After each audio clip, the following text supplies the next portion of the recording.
virtue of compassion for the sake of this assembly and all living beings.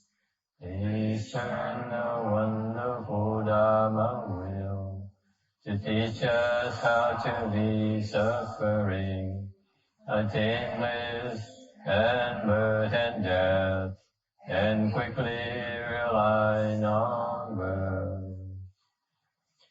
Cung đến đại đức tập thình, vì thứ pháp thôi cấp nhập thiết chúng sanh, đến chiến diệu pháp luân nhau đạo ngã môn, như hạ liêu sanh tư ly khổ đạp là tất chư vô sanh.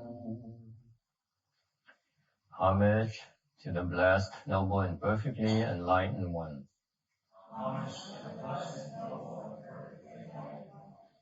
Nam mô Saranto Suche Doye Ola Odi Samyo Samputo Xie.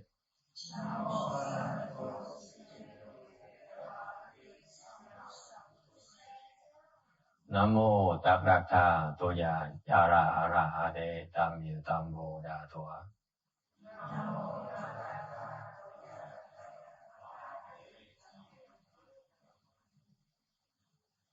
The unsurpassed, deep, profound, such a wonderful Dharma, 100,000 million aeons is difficult to encounter.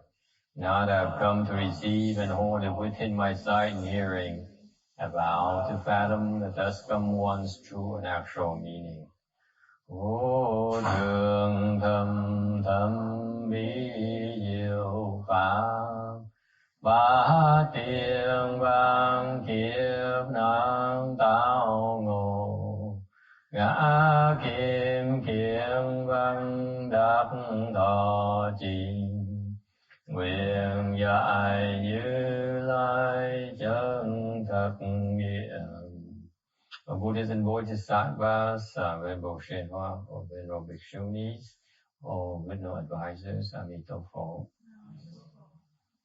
Chư Phật Bồ Tát, kính thưa Hòa Thượng Thiền Hóa, kính thưa quý vị sư cô, kính thưa quý vị trên tri thức mô Phật. It should be okay. Don't worry about it. Right, Joseph? Are you okay? Yes? All right.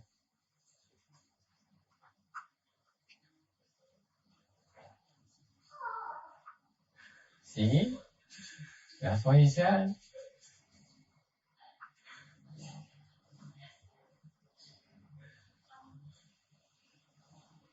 We are on slide 258 of Medicine Master Sutra lecture ở trong số 258 của Kinh Duoc Si. Manjushri Bodhisattva, before, at this point here, they're listing out, the sutra listing out the 8 great Bodhisattva who will come and greet the deceased to the Pure Land. Đây là nêu ra danh sách của 8 vị đại Bồ Tát cho tới rước chúng mình về cõi tịnh độ. Manjushri Bodhisattva, and the Bodhisattva who observes the sounds of the world. Great strength Bodhisattva, inexhaustible intention Bodhisattva, jewel Udumbara flower Bodhisattva, medicine king Bodhisattva, medicine superior Bodhisattva, and Maitreya Bodhisattva. Those 8 great Bodhisattvas will appear in space to show them the way, and they will naturally be born by transformation in that land amid precious flowers of a myriad colors. Văn thù sư lợi Bồ Tát, Quán Thế Âm Bồ Tát, Đắc Đại Thế Chí Bồ Tát, Bảo Đàng Hoa Bồ Tát, Vô Tận Ý Bồ Tát, Dược Vương Bồ Tát, Dược Thường Bồ Tát, Di Lặc Bồ Tát, 8 vị đại Bồ Tát từ trên không trung đến, đưa đường chỉ lối, liền tự nhiên hóa sinh trong những hoa báo đủ màu ở cõi đó.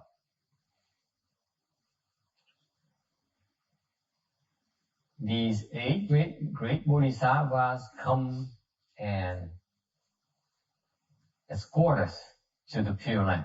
Đây là 8 vị đại Bồ Tát đã tới dẫn mình về tịnh độ khi mình lâm chung. These 8 great Bodhisattvas symbolize the 8 great awakenings.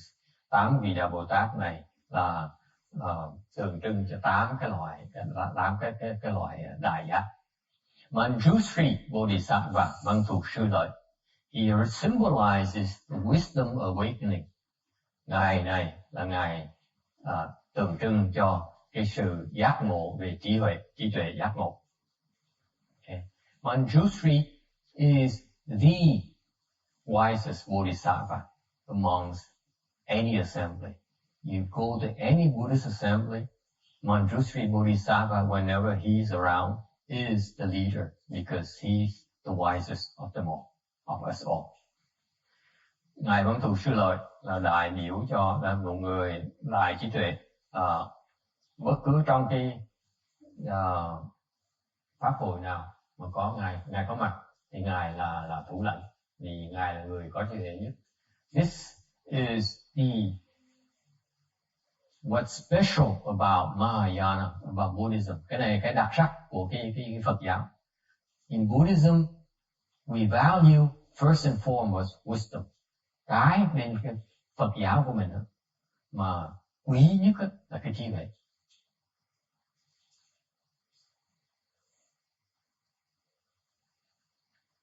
That's why everything we do in Mahayana boils down to opening, unfolding the wisdom of ours.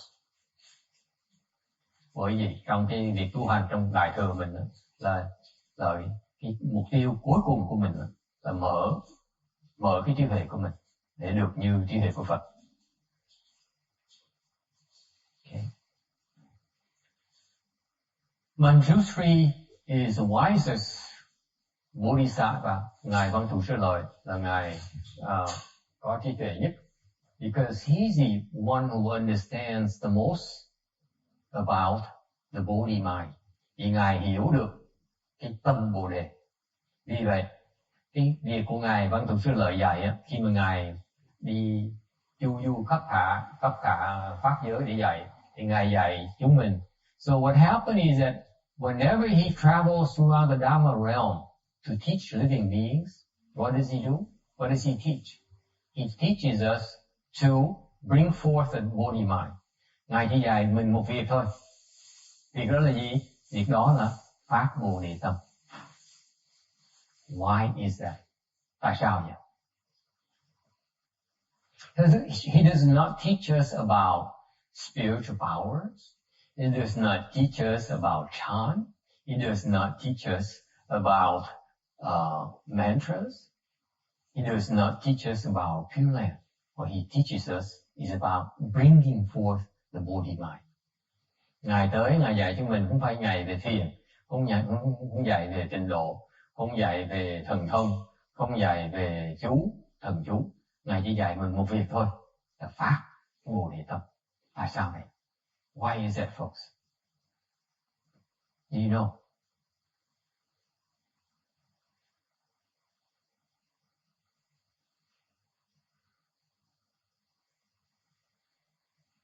Yes.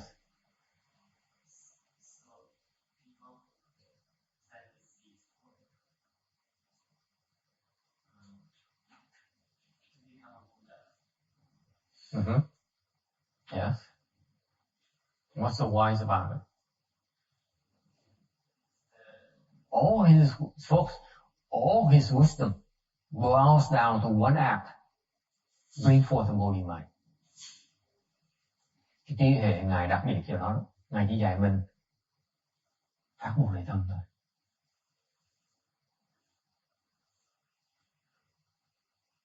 Đây là người mà có trí tuệ nhất, người thông minh nhất, người giỏi nhất, người hiểu nhất trong cái pháp giới này. Chỉ dạy mình một điều thôi, phát Bồ Đề tâm đi.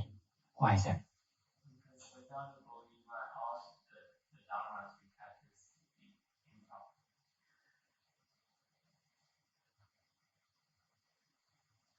Tại vì nếu không có pháp Bồ Đề Tâm, những cái pháp gì mình tu đều trật hết. That's true. Yes. What else?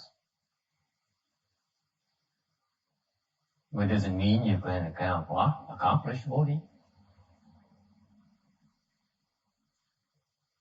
How does, the clue here is why does bringing forth the Bodhi mind help us unfold wisdom, unfold the Buddha's wisdom?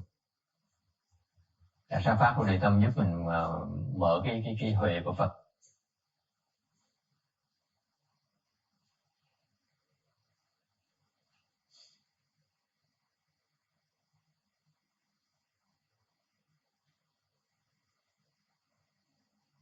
Let me ask you, have you brought forth the Bodhi mind? Để tôi hỏi ngược lại cái gì? Quý vị đã phát Bồ Đề Tâm chưa?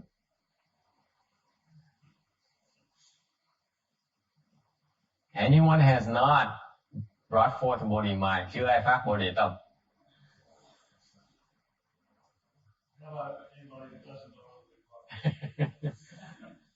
What is the bring forth the Bodhi mind? What does it mean?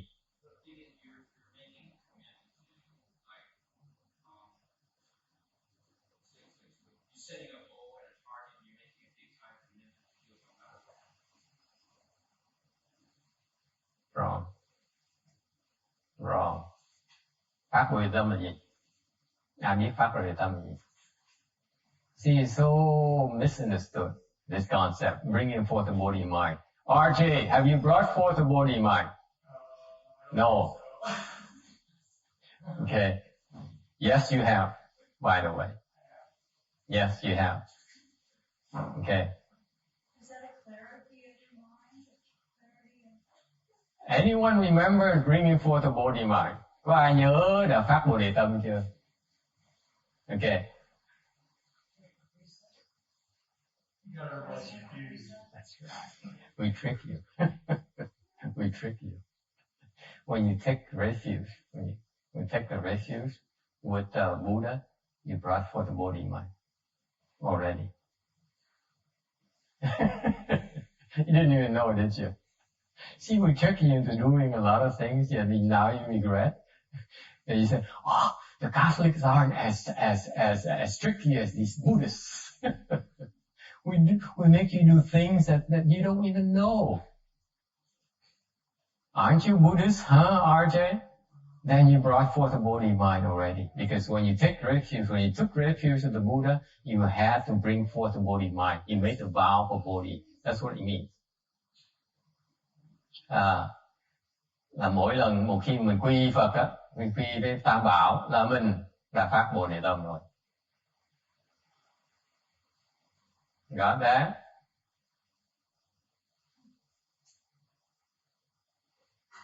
Okay, so what does bringing forth the Bodhi mind, what does it mean? You make a vow for Bodhi, phát nguyện Bồ Đề, nghĩa là gì?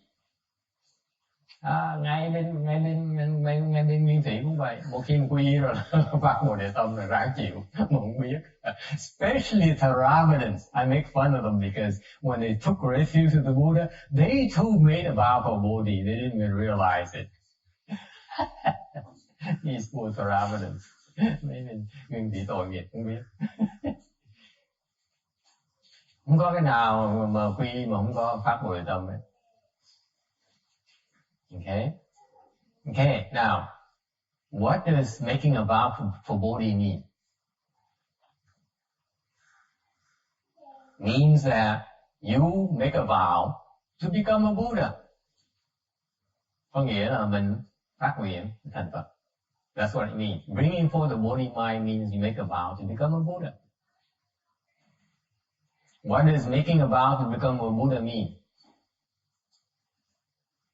Phát nguyện làm Phật nghĩa là gì? Means that you make a vow to unfold your Buddha's wisdom. Có nghĩa là mình làm cái nguyện, phát cái nguyện để mình mở cái Phật huệ của mình.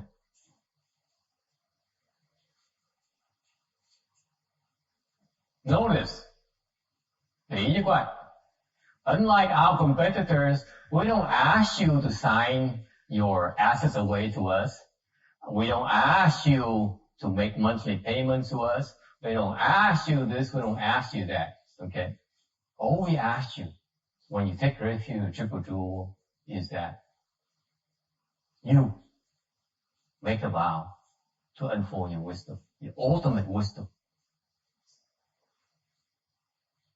Nhớ là mỗi khi mà quý vị quy với Tam Bảo phương Bắc, quý vị phải cúng tiền, có Tam Bảo phương Bắc quý vị phải ký giấy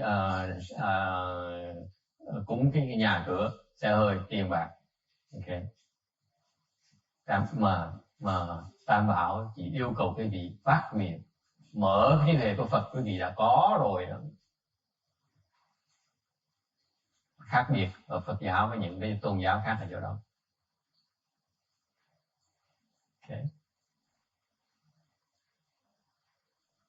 Why is it important?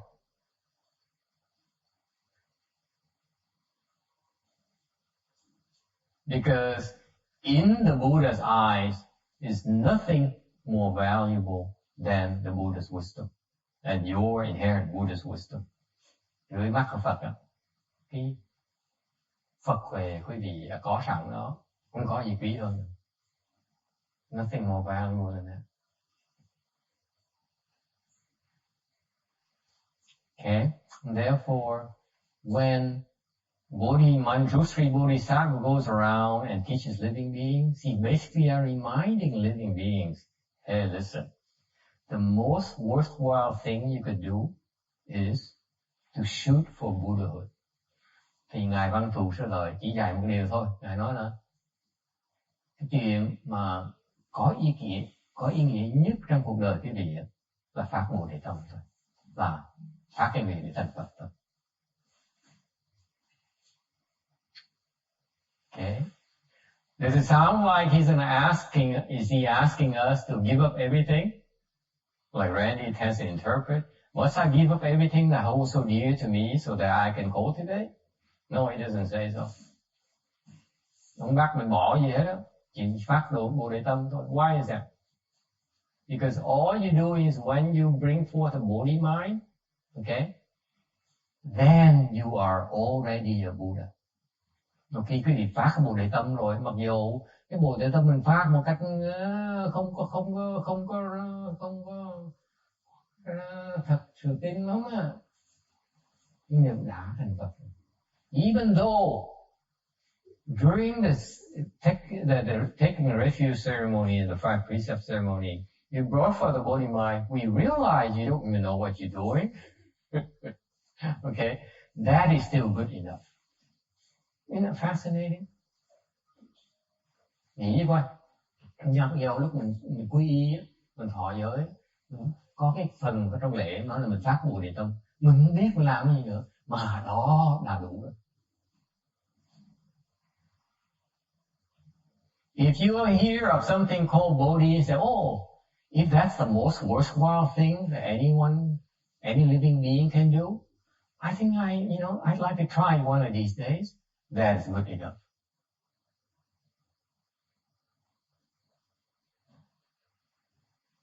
You buy that? Because as brought out earlier, the comment is that when you planted one seed, when you brought forth and said, okay, maybe is that good, then one of these days I try it. I'd like to try that. I'd like to get that. Okay? That seed there will guarantee that someday you will become a Buddha. It's guaranteed. Tại vì một khi một cái tâm mình phát ra mình nói chứ không biết là cái đó, tôi không biết là cái gì. Nếu cái đó nó tốt như vậy cho tôi như vậy thì để tôi ngày nào đó mới có cơ duyên tới, có cơ hội tôi muốn được cái đó thử từng lần.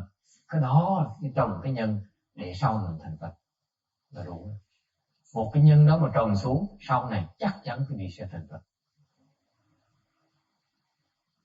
So in essence, when Manjushri teaches us to bring forth a body mind, okay, and we buy into that for one split second, we will become Buddhas. thành trong một giây lát thôi mà mình tin Ngài Văn Thù Sư Lợi, mình muốn phát cái tâm Bồ Đề đó, thì chắc chắn mình sẽ thành Phật. Even if no matter what you do, okay, eventually you will become Buddhas. Bất cứ mình làm cái gì, sau cái giây phút mình phát cái tâm đó, mình chắc chắn mình sẽ thành Phật.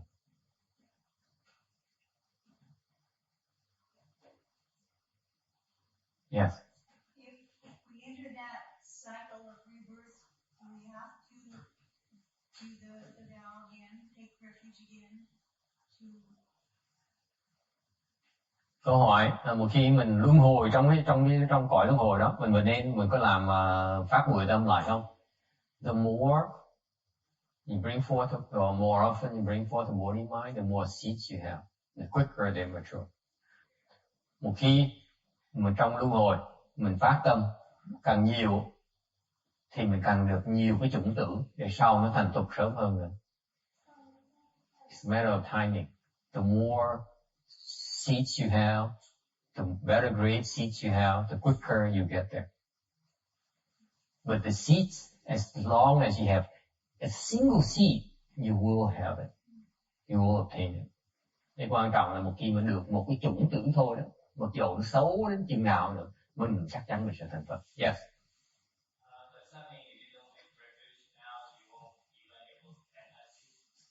You don't have to take refuge, by the way. You can bring forth a body mind. As I just explained to you. You may not believe in Buddhism. You may not say, it's good so far, but you ask me to do something I'm not ready for. But if what you're saying is true, that Bodhi thing is that great, yeah, right. I could try it one of these days. Okay? That is good enough.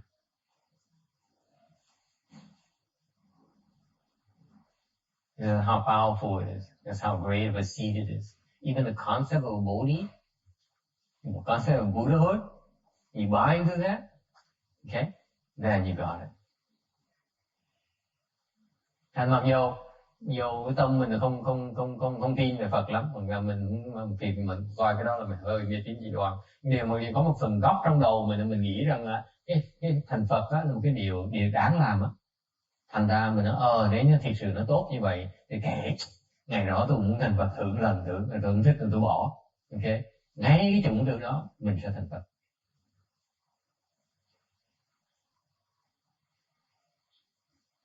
Yes. So does Bodhi mean enlightenment? Yes, Bodhi means enlightenment. Other meanings that are implied when you say Bodhi? It's, Mastery and just enlightenment? no, it's enlightenment. Enlightenment is ultimate clarity. You have no more confusion. Absence of confusion. See, I know he can't wait this long. Yes, John. Where does Bodhi begin and wisdom end, or does it Bodhi end and wisdom begin? Or are they the same? Wisdom has two kinds. Cái Bồ đề với là bây giờ huệ nó khác nhau chỗ nào? Huệ nó có hai loại. Wisdom has worldly wisdom versus transcendental wisdom.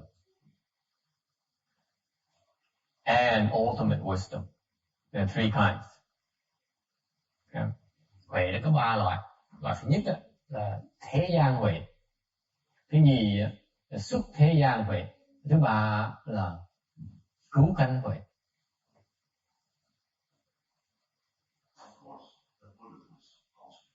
Ultimate wisdom is the Buddha's wisdom. Cái cứu cánh huệ là cái huệ của Phật. And Bodhisattvas. And the Bodhisattvas. Cái huệ cứu cánh là cái huệ của Phật và các vị Bồ Tát. The Bodhisattva's wisdom is the same as the Buddha's. Cái huệ của những ngài Bồ Tát với huệ Phật giống nhau. The only difference between the Bodhisattvas and the Buddhas is that the Buddha's wisdom is complete. The Bodhisattva wisdom is part of the same thing. Am I making sense to you? Cái huệ của Phật Bồ Tát khác nhau chỗ nào? Cái huệ của Phật á, nó khác huệ Bồ Tát á, ở chỗ là cái huệ của Phật nó hoàn toàn hết. Cái huệ Bồ Tát á, là cái huệ của Phật, một phần của huệ Phật thôi. It's not different, mind you. But you have to be clear. It has to be clear in your mind. Okay, thì hiểu cái này cho rõ ràng. The wisdom of the Bodhisattvas is the same as the Buddhas. Cái huệ của Phật nó giống huệ của Bồ Tát. The only difference is that the Bodhisattva wisdom is not complete. Therefore, it's like you have a part of the picture only. A subset, but it's the same substance. Cái ngài Bồ Tát á, cái huệ của ngài nó giống như huệ của Phật, nó không khác gì hết đó. Thì cái khác biệt ở chỗ là tại vì cái huệ của Bồ Tát nó chưa đầy đủ thôi. Nó cùng một loại, nó không khác gì hết. Meaning that whatever the Buddha sees in that same area as the Bodhisattvas will have in common, they see exactly the same thing. No different. The Buddha does not see any more, nor do Bodhisattvas see any less, understand any less than the Buddhas. Yes. So then you're saying that the Bodhisattva would have like proper enlightenment and the right enlightenment, but it's not equal. It's not equal. Meaning that it's still part of the picture. It's not the complete picture yet. But whatever he sees or she sees is the truth. Cái quan trọng cái hiểu như vậy là những ngài Bồ Tát á, cái gì mà ngài Bồ Tát mà thấy mà hiểu được á, là sự thật. Nó giống như cái gì mà Phật mà thấy được và hiểu được. Chỉ cái khác biệt á là ngài Bồ Tát, cái hiểu biết của ngài Bồ Tát nó còn eo hẹp, nó còn rất là eo hẹp. The difference is that the Bodhisattva's vision and understanding is still narrow, much narrower than Buddha's. But it's the same vision. Yes. Would you say it's equivalent to an infinite piece jigsaw puzzle, and the Bodhisattva does not see all the pieces, where the Buddha sees all the pieces? That's right. Excellent analogy. Excellent analogy. It's the same piece of puzzle, jigsaw puzzle. Okay. It's just that the Bodhisattva, the Buddha's picture, the Buddha's is infinite, whereas the Bodhisattva is not yet.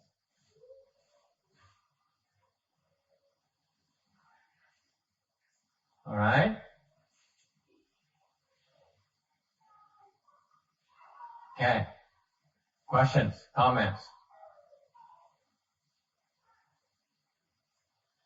That's why it is such a big deal to become a Bodhisattva. That's why Bodhisattva are so revered, because whatever they see is the truth. It's the first time that you see the truth. Bởi vì những ngài Bồ Tát á, là một cái địa vị rất quan trọng trong Phật giáo, là tại vì unlike the Arhats, their vision is not entirely true. It's not the entire truth. Their visions still has confusions, still has inaccuracies. Ngược lại, những cái ngài A-la-hán á, cái gì ngài thấy, ngài hiểu được đó, vẫn còn trật rất nhiều. In fact, I don't mind telling you that the Arhat's vision understanding is still so wrong, so erroneous. Thành khi mà làm Bồ Tát một cái địa vị Bồ Tát một cái, it's your first glimpse of the truth. Ngài Bồ Tát á, là người thấy được cái sự thật đầu tiên. In other words, folks, I'd like to rub it in for today. Ngày hôm nay tôi muốn sóc cái miệng đi. In other words, whatever you see is not the truth. Whatever you understand is not the truth until you become a Bodhisattva. Nói một cách khác là những cái gì quý vị thấy được, hiểu được không phải là sự thật.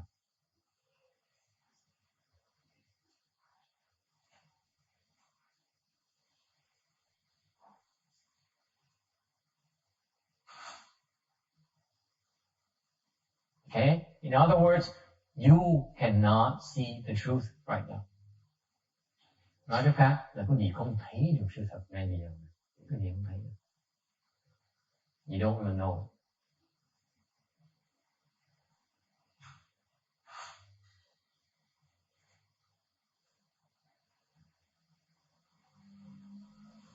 Yes. One of the stages of Buddhahood, you have to go through the RS stages to get to the other side. That's right.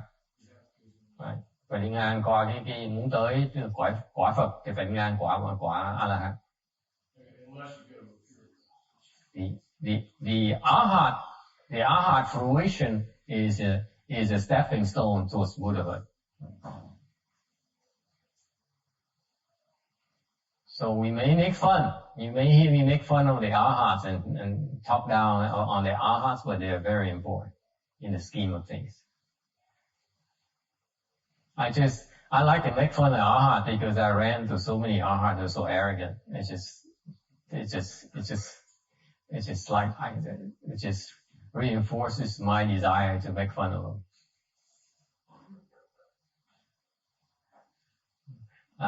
Thành ra mặc dù cái cõi A-la-hán, cái bằng đạp để đạp vào cái cõi Phật. Tôi giảng tôi hay là chọc quê mấy ngài A-la-hán, thì tại tôi gặp nhiều người A-la-hán mà hơi phần lớn tôi gặp toàn ngạo không. Thành tôi thích chọc người ta để nhớ bớt ngạo thì. Okay. Any other questions? Number 2, the second great Bodhisattva, cái vị Đại Bồ Tát thứ nhì là ngài Quan Âm. Is One Yin Bodhisattva. One Yin, as you all know, is very popular amongst the Mahayana followers, including the Theravada followers. Ngài Quan Âm là rất nổi tiếng, rất là thịnh hành với bên Đại thừa giống bên Tiểu thừa. I remember bringing my colleague Master Hằng Ge to a Wat Thai temple in North Hollywood for a visit because they happen to be the largest Thai temple in LA area. Có lần tôi dẫn cái thầy Hằng Cát tới thăm cái chùa Thái, cái chùa Wat Thai ở đằng North Hollywood, tại chùa đó là lớn nhất, chùa Thái lớn nhất ở đây. And I remember going there and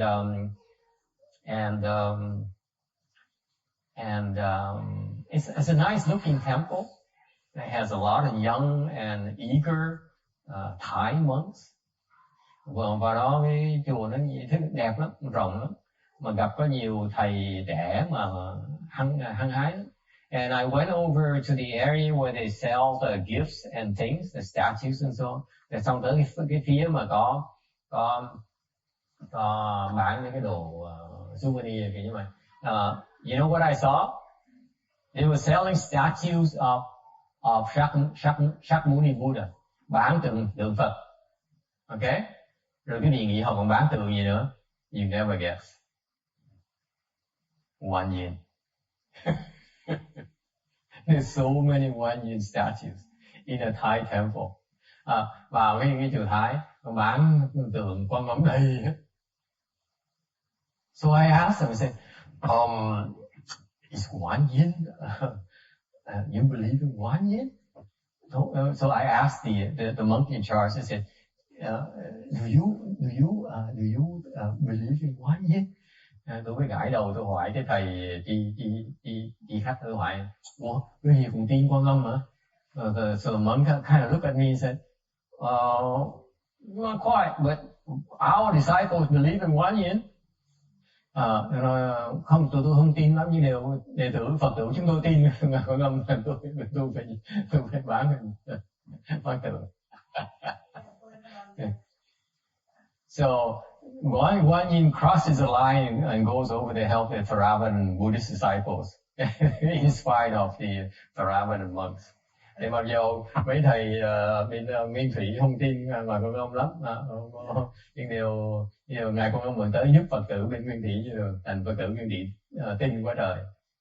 Basically, why is it One Yin real popular? It's because whenever you're in trouble, you call out to One Yin, he can help. Tại vì cái biết tại sao Quan Âm thịnh hành như vậy? Tại vì mỗi lần mà chúng sanh mà bị khổ một cái, bị nguy hiểm một cái, gọi Quan Âm tới cứu ngay lập tức. Không tin được. It happened time and time again, no matter who you are. You don't even have to be Buddhist. Cái gì không cần phải làm Phật tử nữa, mà có như này mỗi lần mà bị nguy hiểm một cái cầu cứu Ngài Con Âm tới cứu. Làm sao không tin được? Okay. So what does this Bodhisattva do? Thế Ngài Con Âm Ngài làm gì? He's in samadhi. Ngài trong định, Ngài nhập định. Trong cái định Ngài quán cái âm thanh. In his samadhi, he contemplates the sounds of living beings throughout the dharma realm. Ngài quán cái âm thanh của tất cả chúng sanh trong tất cả cái pháp giới này. And whoever calls out to him for help, he'll come over and provide assistance. Ai mà cầu cứu Ngài hiện thần thông tới cứu Ngài. No matter who you are, không cần biết cái gì là ai, tới cứu. His function, her function is to rescue living beings from suffering. Ai mà khổ thì sẽ tới cứu.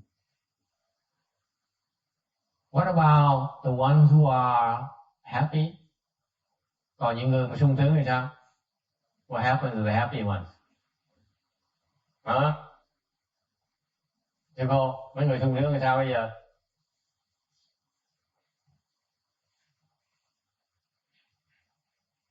The rest of you, what do you say? What about the happy ones?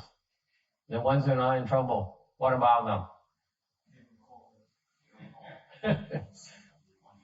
What do you want you for? Mình sung sướng mình cần Con Âm làm cái gì? Mình cần khi nào mình khổ mới cần, chứ còn sướng cần gì? Yeah, precisely. Let's be real. When we're happy, everything is fine. Who needs us? Right? And that's the way we are. That's the way we are, folks. When you know things, I know that's where you are. But even in spite of you, when you're in trouble, you ask for my help, I come and help you. Isn't that cool? That's what differentiates the Bodhisattva from us. Us, he said, you don't deserve my help. Okay? Bodhisattva, it's okay. I understand. You are who you are. Yes. When everything's going fine for us, isn't that what we need to help the most? Because that's when we're stupid. We don't know we need to help. We have no wisdom, no light. Try to convince the happy people. Try to convince the people who are in love, John. Please. See, that's why you don't know what you're talking about.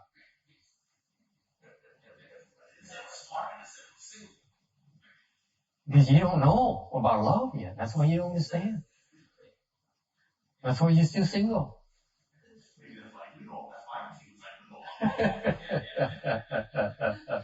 No, you don't. You wait. You see. I'm coming to that. You wait. Hang on there. Hang in there, John. Don't leave yet. Okay? Don't leave yet. Okay. Because there's so much to go here. There's a few slides here. Okay. I have 4 slides left. 5, 6 slides. Hang in there. And let me get through my slides. Okay? Okay. So why does one yin? You need to press through here because I could dwell on this slide for a long, long time. Why does one yin represent non-sophistry awakening? Tại sao Ngài Con Âm đại diện cho cái vô hí luận giác ngộ? Why is that? What is non-sophistry? What is sophistry? What is it? Hí luận là gì? Hí luận là ngụy biện đó. What sounds good, but actually has no principles behind it, like lawyers do. And politicians. But particular lawyers. You have lawyers, politicians, and executives. They are the worst. I know what I'm talking about. I don't know about politicians. I've hired and fired lawyers before, and I know about executives. That's our language. sophistry. Any disagreement, John?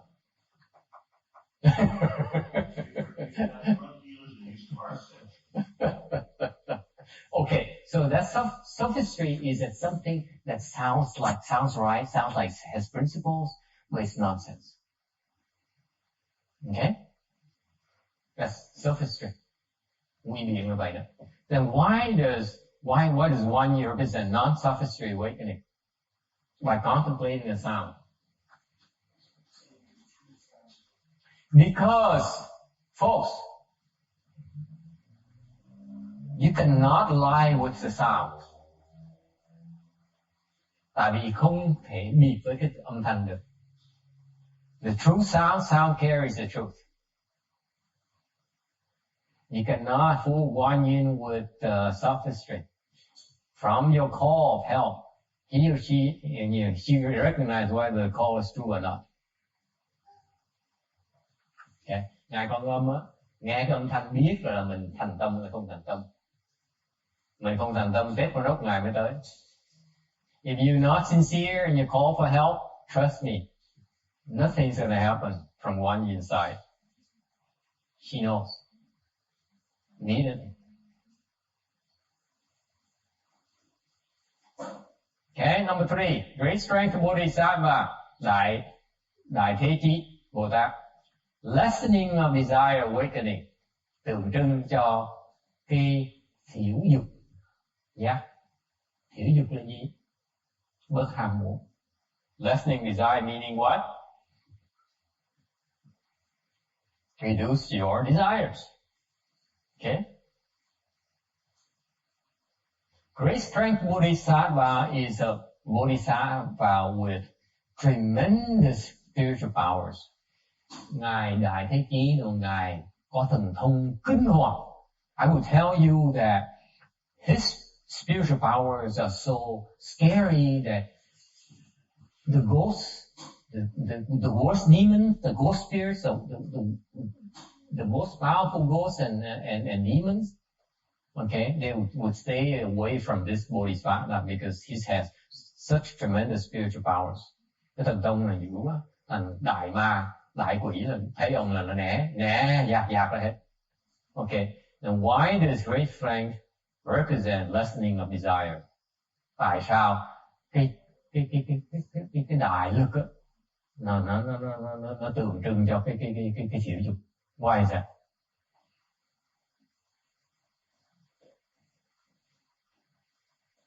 You don't know. These are the subtleties. Tại sao vậy? Tại vì cái dục vọng của mình đó là cái lậu của mình. Cái lậu làm mình mất sức. This Bodhisattva here represents the lessening of desire because desires, folks, okay, are leakages.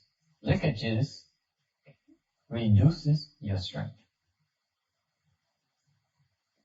When you get to the point like this Bodhisattva where you understand, you do away with all desires, okay, you are invincible.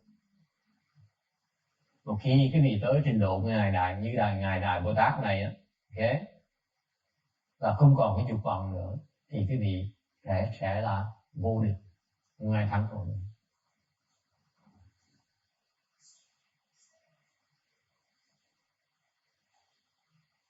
Number 4, inexhaustible intention Bodhisattva, vô tận ý Bồ Tát, represents stillness awakening. Okay, tượng trưng cho cái tịch, giác tịch. Stillness is what? Non-movement. Right? Tịch là gì? Không có đụng đậy. Tại sao vô tận ý Bồ Tát lại tượng trưng cho có cái tịch? So why does inexhaustible intention Bodhisattva represent stillness awakening? What is inexhaustible intention? Me. Cái vô tận ý nghĩa là gì? Yes. Oh, no matter what happens, you still intend to do the same thing. It's inexhaustible. You never come to the end of your intention. What is intention? mean? Attention. Vô chi nhi. Okay. Intention here means your volition, your conscious mind. Cái ý này á là cái ý thức của mình, tức là cái lục thức của mình, óc suy nghĩ của mình. Cái ý suy nghĩ, nghe chữ suy nghĩ không? You heard of the idea of giving the rise to a thought? That's what it is about. The conscious mind in action. Okay. So that's what intention means. Inexhaustible intention, meaning that inexhaustible thoughts. Inexhaustible thoughts. Yes. It never ends. They're going in the same direction.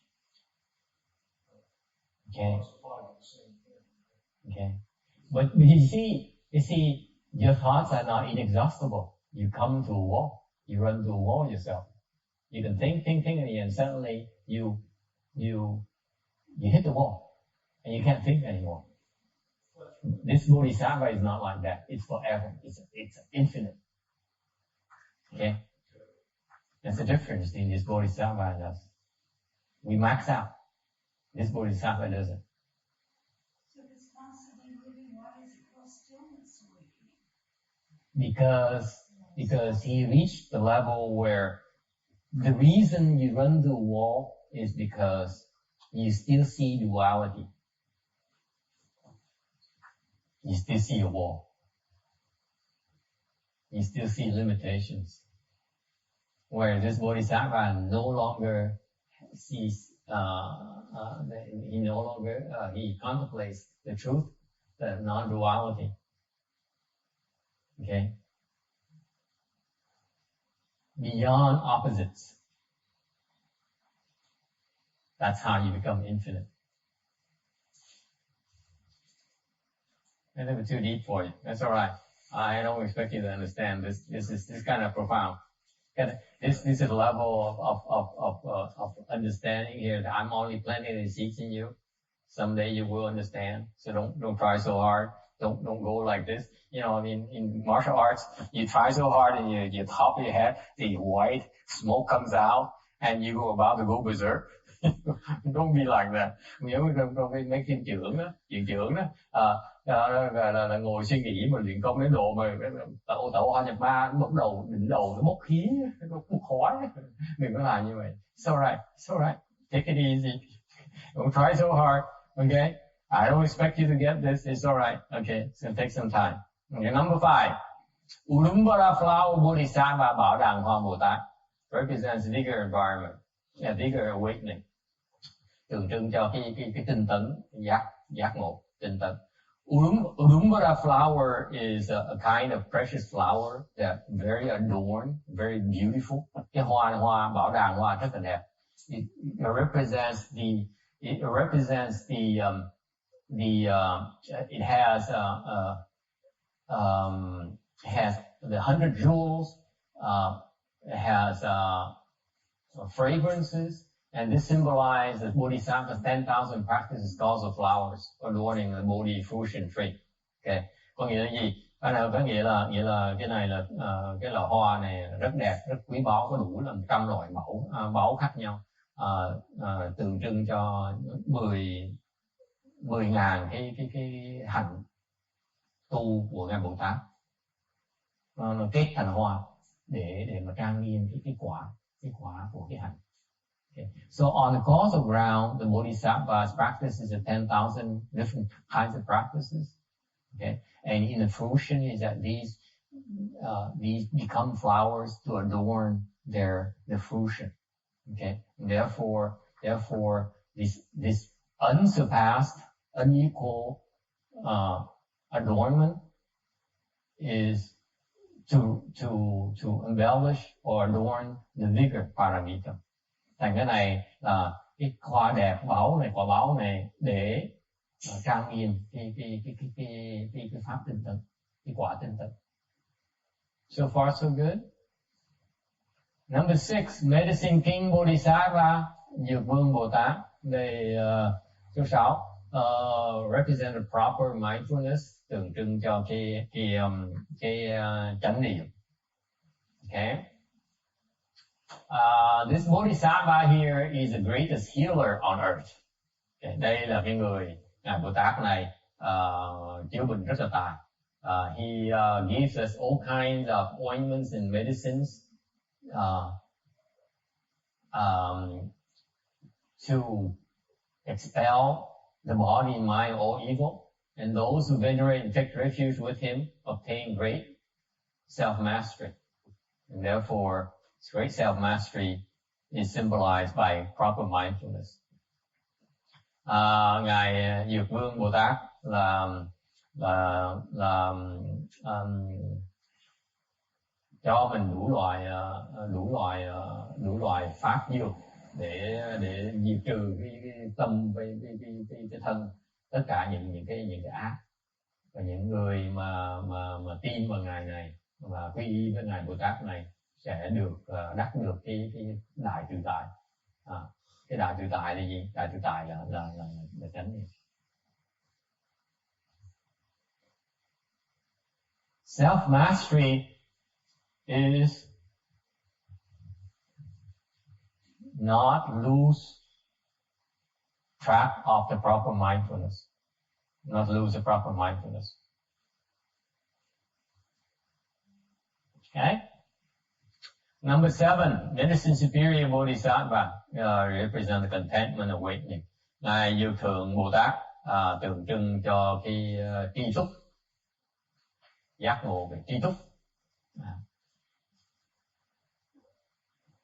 He gives wonderful superior and tasty medicine, and he accomplishes living beings proper livelihood. Ngài này cho thuốc mà thường thuốc nó đắng cay khó nuốt, thuốc mà ông Bồ Tát này ông cho là thuốc rất ngon, rất hảo hạng. Ngài giúp thành tựu chúng sanh chánh nghiệp. Okay, so it represents contentment and awakening. Okay, and finally, Maitreya Bodhisattva, cuối cùng là Ngài Di Lặc Bồ Tát. He symbolizes the chance samadhi awakening. Ngài tượng trưng cho cái thiền định, giác ngộ về thiền định. Why is that? Maitreya Bodhisattva is also means invincible. Maitreya is Sanskrit for invincible as well. Ngài Di Lặc tiếng Phạn cũng có nghĩa là vô địch, vô địch thủ. Because when you accomplish chant samadhi, you will be invincible. Khi mà quý vị tu thiền định mà thành tựu cái thiền công đó, thì sẽ thành vô địch. Questions? Ai thắc mắc gì không? So you have these 8 great bodhisattvas come from appear in space and to come and greet us and bring us to the Pure Land. From practicing the medicine master Buddha Dharma door. Tu cái pháp dược sư này là khi mình lâm chung sẽ có bác 8 cái địa đại Bồ Tát tới rước mình về cõi Phật. Yes, question.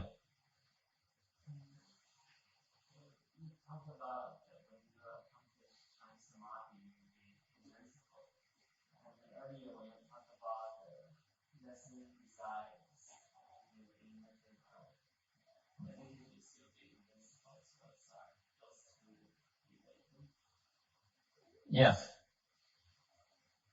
they're one and the same, but the approach comes from different angles. It's a good question, by the way. Okay, câu hỏi rất là hay. Hỏi là hồi trước tôi giảng, hồi nãy tôi giảng là cái thiểu dục là làm cho mình cũng là vô địch. Bây giờ mình tu thiền định cũng là vô địch. Hai cái đó nó khác nhau, nó là giống nhau chỗ nào? Nó giống nhau, nó cùng một thể đều. Cái cung đường nó khác nhau, để tới mục tiêu cũng là một chỗ thôi. It's the same place when you get there, but the paths are different. But you arrive at the same place. Invincibility, either through chant or through lessening of desire.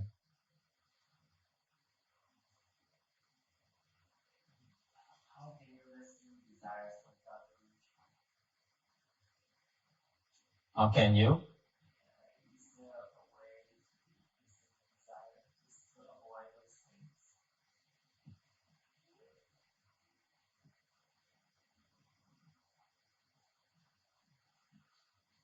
If you ask me, they're not different. Okay, but in terms of the actual execution itself, okay, you look at the Dharma door of lessening desire, meaning that as soon as you see desire, you chop it off. You get rid of your attachments. That's that Dharma door that great strength Bodhisattva symbolizes. It's a good question, by the way. Cái câu hỏi á, nó khác, làm sao mà có thể mà có thiền định mà mình có thể bớt thiểu dục được? Thì ông sếp tôi mới nhận nghĩa rằng á, đây là về cái phương diện mà tu hành. Về phương diện tu hành á, cái thiểu dục mình đi con đường thiểu dục á, có nghĩa là khi nào mình thấy cái dục nó nhảy lên mình chặt cái nó. So every time when you choose the lessening desire pathways, then when you see desire coming up, when you recognize desire, you eliminate those desires. So you lessen those desires. That's the Dharma door. Thành ra thì mà về phía cái con đường mà thiểu dục đi á, của ngài Đại Thế Chí á, thì mình thấy dục thì mình bớt những cái dục đó.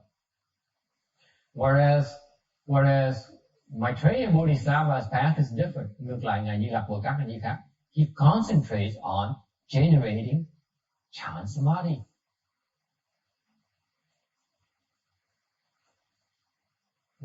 Thì ngược lại bên ngài Di Lặc Bồ Tát ngài chú trọng về cái tạo cái thiền định, ngài nó càng sâu hơn, nó càng ngày càng mạnh liệt hơn.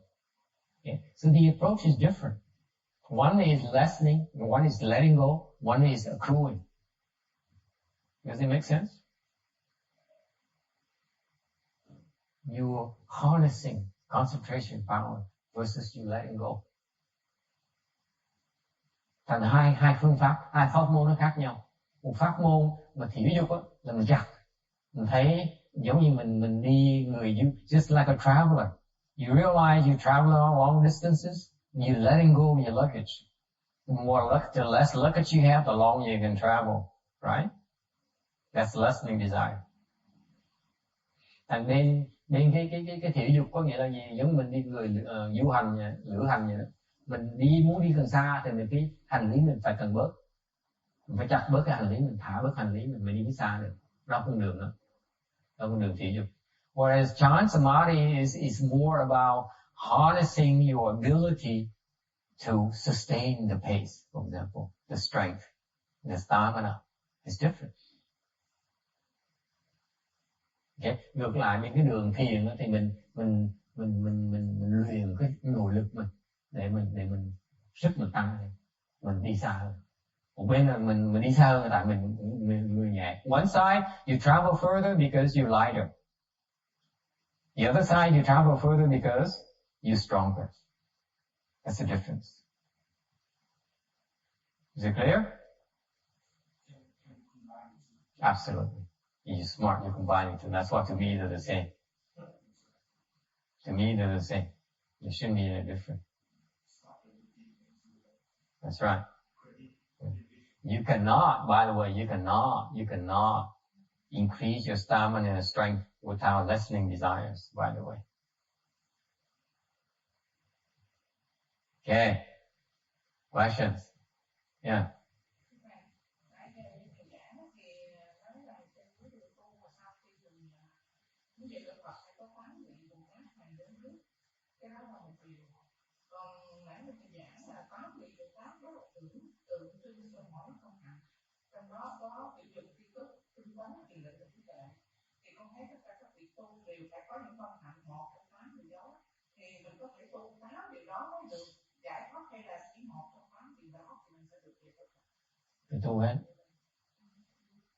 She says these 8 great bodhisattvas symbolize these 8 different awakenings. So do we need to, in order to obtain liberation, do we cultivate all 8 or you cultivate one? You cultivate all 8.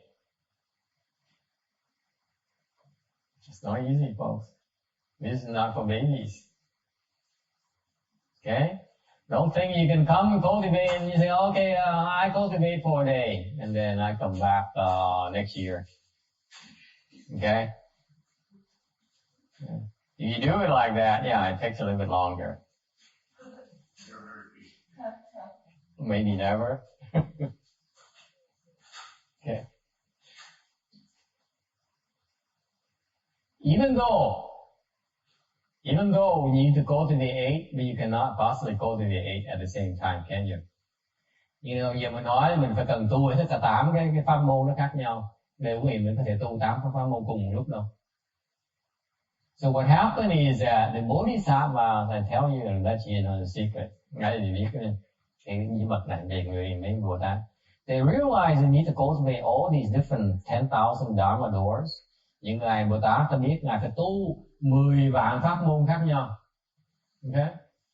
If you are, by the way, if someone claims that they are an accomplished Mahayana cultivator and they say I specialize in Chan, I don't care about Pure Land. Ví dụ nghe người ta nói tôi là chuyên môn, tôi là tu về, tôi là đại thừa, nhưng mà tôi chỉ chuyên tu về thiền thôi chẳng hạn, tôi không tu mấy cái đồ như là tịnh độ này cái gì đâu, okay? What it means is that this person that does not practice Mahayana at all. Thật là người này cũng tu pháp đại thừa thế nào ấy. Because in Mahayana, we need to cultivate all the 10,000 different dharma doors. Bên đại thừa phải tu 10 vạn pháp môn khác nhau. Không thể nào nói là tôi thích tu này, tôi cũng thích tu cái kia đâu. Mấy người đó là không phải tu đại thừa. Okay? So what to do? Nhiều ông sao bây giờ? So what happens is that the first thing that comes is should be clear, okay, when you talk to anyone, is that they reject no dharma door. Không có từ bỏ một cái pháp môn nào cả hết. Okay? Even the Pure Land people, the Pure Land specialists, you say, I only Pure Land, I don't do Chan. They don't understand Pure Land. They don't do Pure Land. Okay. Ngay người tịnh độ, là mình có nhiều người theo tịnh độ lắm. Ta nói, tôi tịnh độ thôi, tôi không có tu thiền đâu, cái thiền môn đó không phải pháp môn của tôi chỉ môn tu tịnh độ thôi. This person is not practicing Mahayana Pure Land. I can assure you this person is not practicing Mahayana Pure Land. Cái người tôi cam đoan cái người mà nói đó, người đó không phải tu pháp môn tịnh độ đại thừa. Mình có thể pháp môn tịnh độ tiểu thừa thì nói còn không phải pháp môn đại thừa. Because Mahayana Pure Land does not reject any dharma door. Người mà tu pháp môn tịnh độ đại thừa không có từ bỏ pháp môn này hết. Okay. Is this news to you? Có ai một lần mà đi nghe chuyện này chưa? Come on, be honest.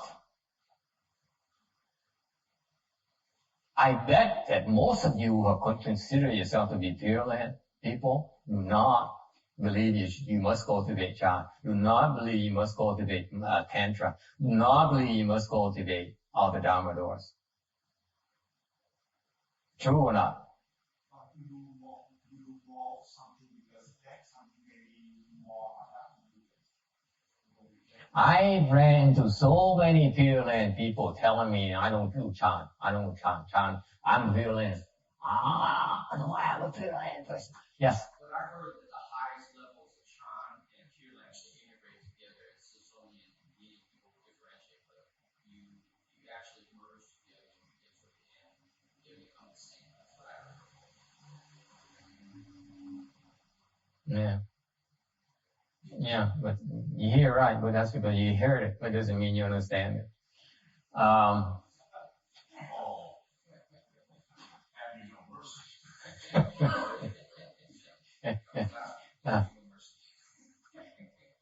telling you, if you seek out master, I'm telling you again, I need to stress you seek out master who says, I specialize in Pure Land, I don't specialize in Chan. I specialize in Chan, I don't specialize in Pure Land. I can assure you this master does not understand neither Chan nor Pure Land yet. Okay, that's my message. Okay? They're not different. They're not different. They're not different whatsoever. Okay. Now,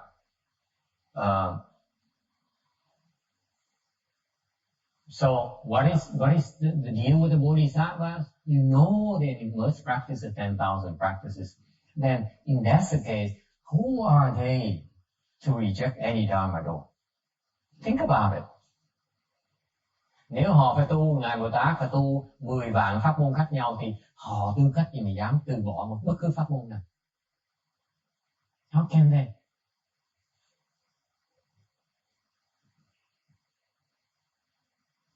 Right?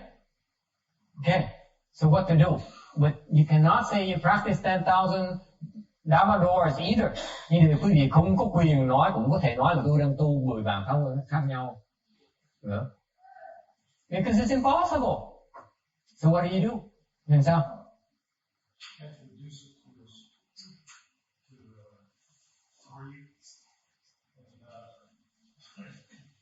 This is where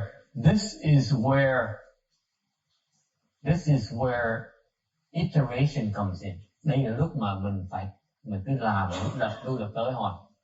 Because these guys, they go and they specialize.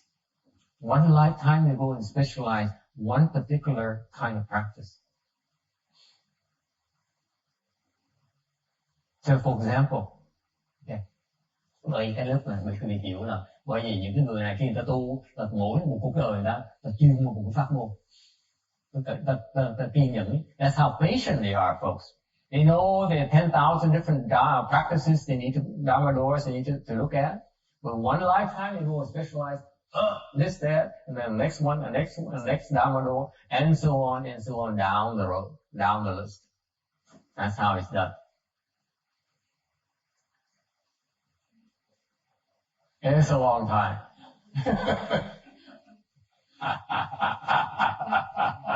Yes. So what you said is that with 10,000 Dharma doors, all the Dharma doors are integrated with each other. Yes, they are. Absolutely. They're interconnected. Because what you said earlier, saying that the master says, I know Pure Land, I don't study Chan, or I study Chan, I know Pure Land. It's essentially saying, I want to do physics, I don't know mathematics. That's right. That's right. You can't. It's possible. That's right. Because everything is interconnected. You can't say, I'm going to be a man, and I don't care about the women. You'd be so miserable. You're missing out so much.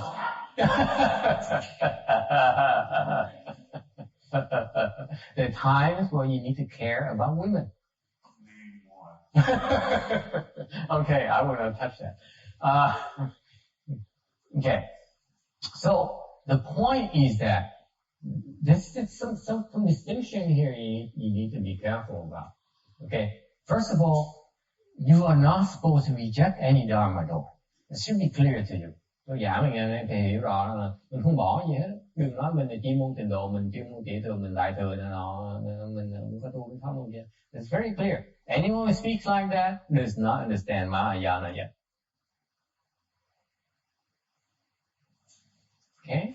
Number two is that then why do you need to specialize like that? Because in specializing like that, okay, you have the chance to understand the entire picture.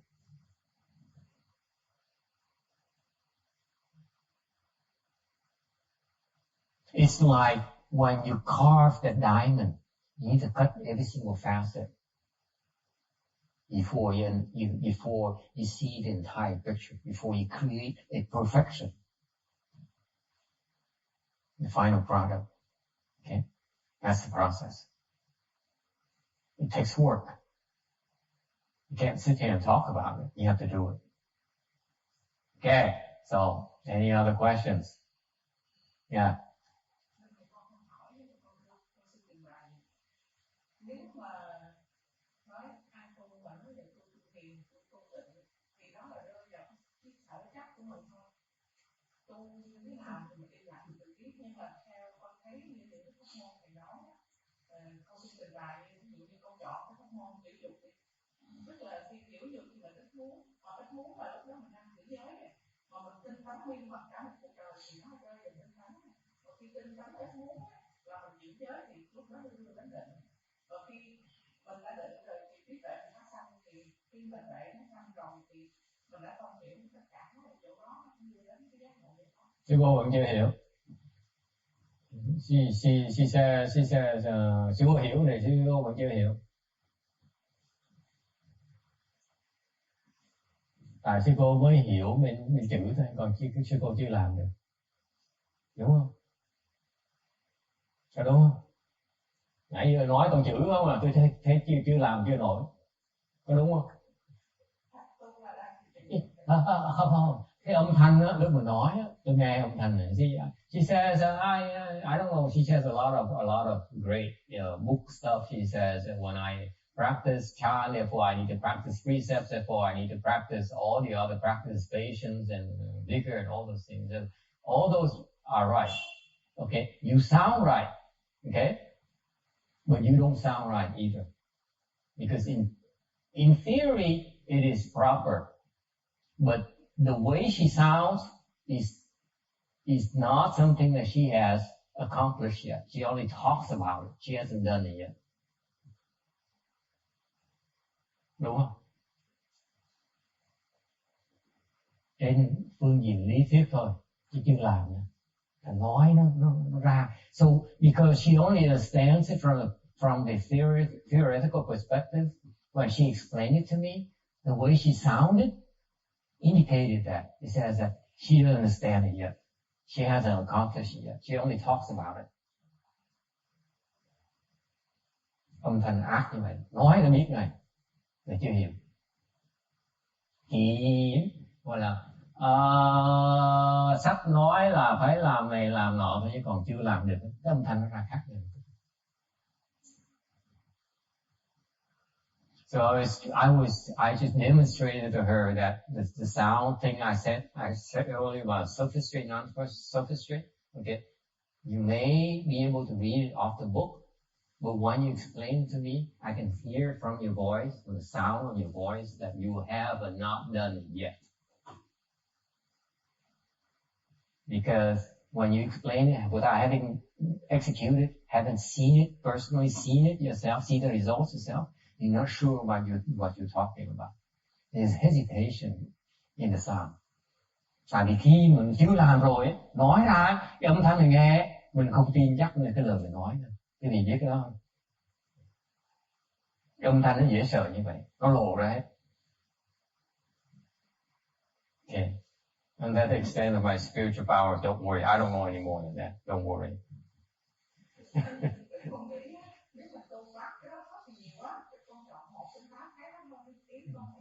Yeah.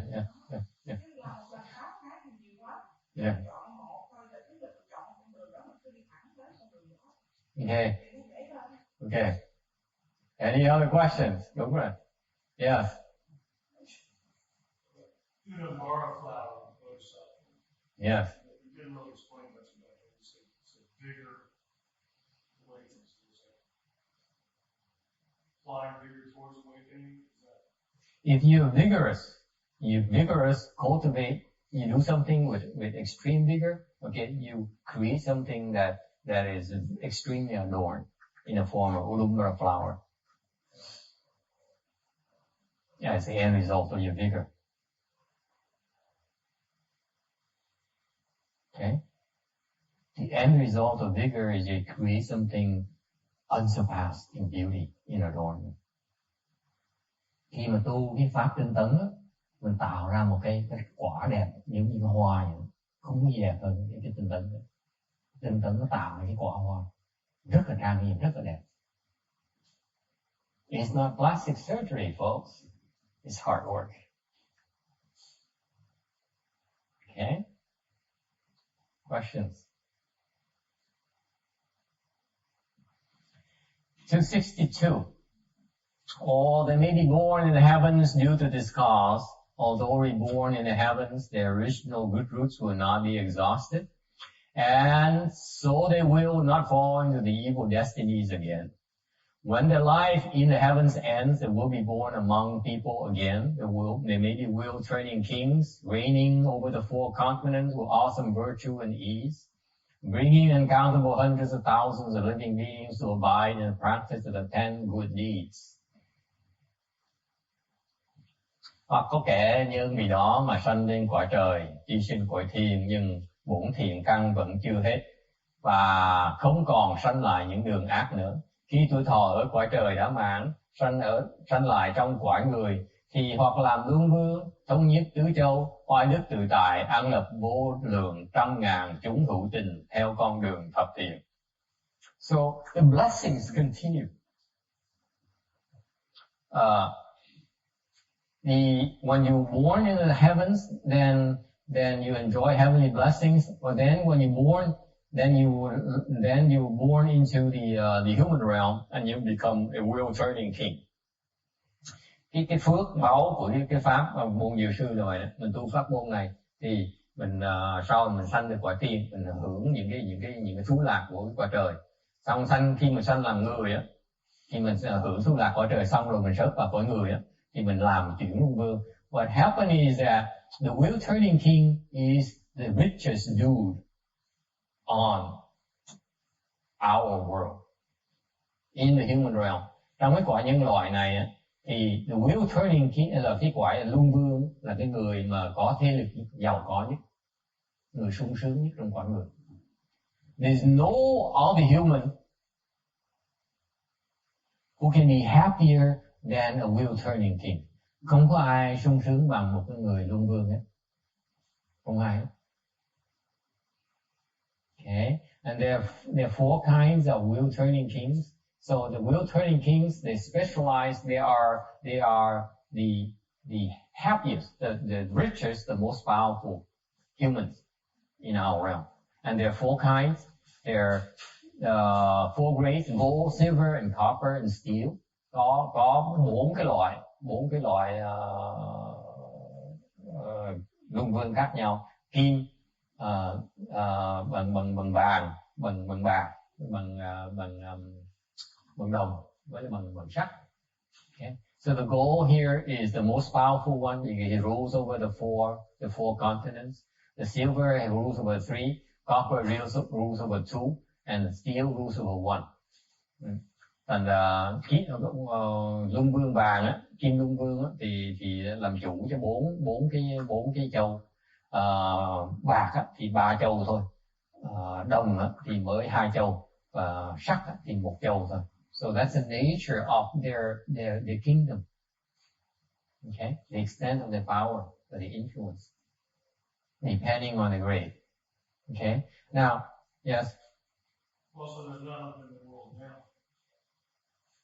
It's the concept behind this is that these human beings are so powerful, are so blessed that they have all these blessings. There's no one else on this in the human realm who is as blessed as these folks. That's the concept behind it. They're not always kings. Yeah, not always. Now, nowadays, there's no kings. Nowadays, you might call, let's say, the richer people as these wheel-turning kings. I don't know. Okay. I'm not one, so I don't know. So, yes. But they're still on the wheel, aren't they? The concept of a wheel-turning king is that they are extremely blessed, extremely powerful. They're not still on the wheel version yet. Yes, they're humans. They're humans. Hang on. Hang on, John. Don't jump the gun yet. Yeah. Ông nói chê, ông nói luân vương xòa lắm. Luân vương còn luân hồi. Let me tell you about the wheel-turning kings before you criticize them.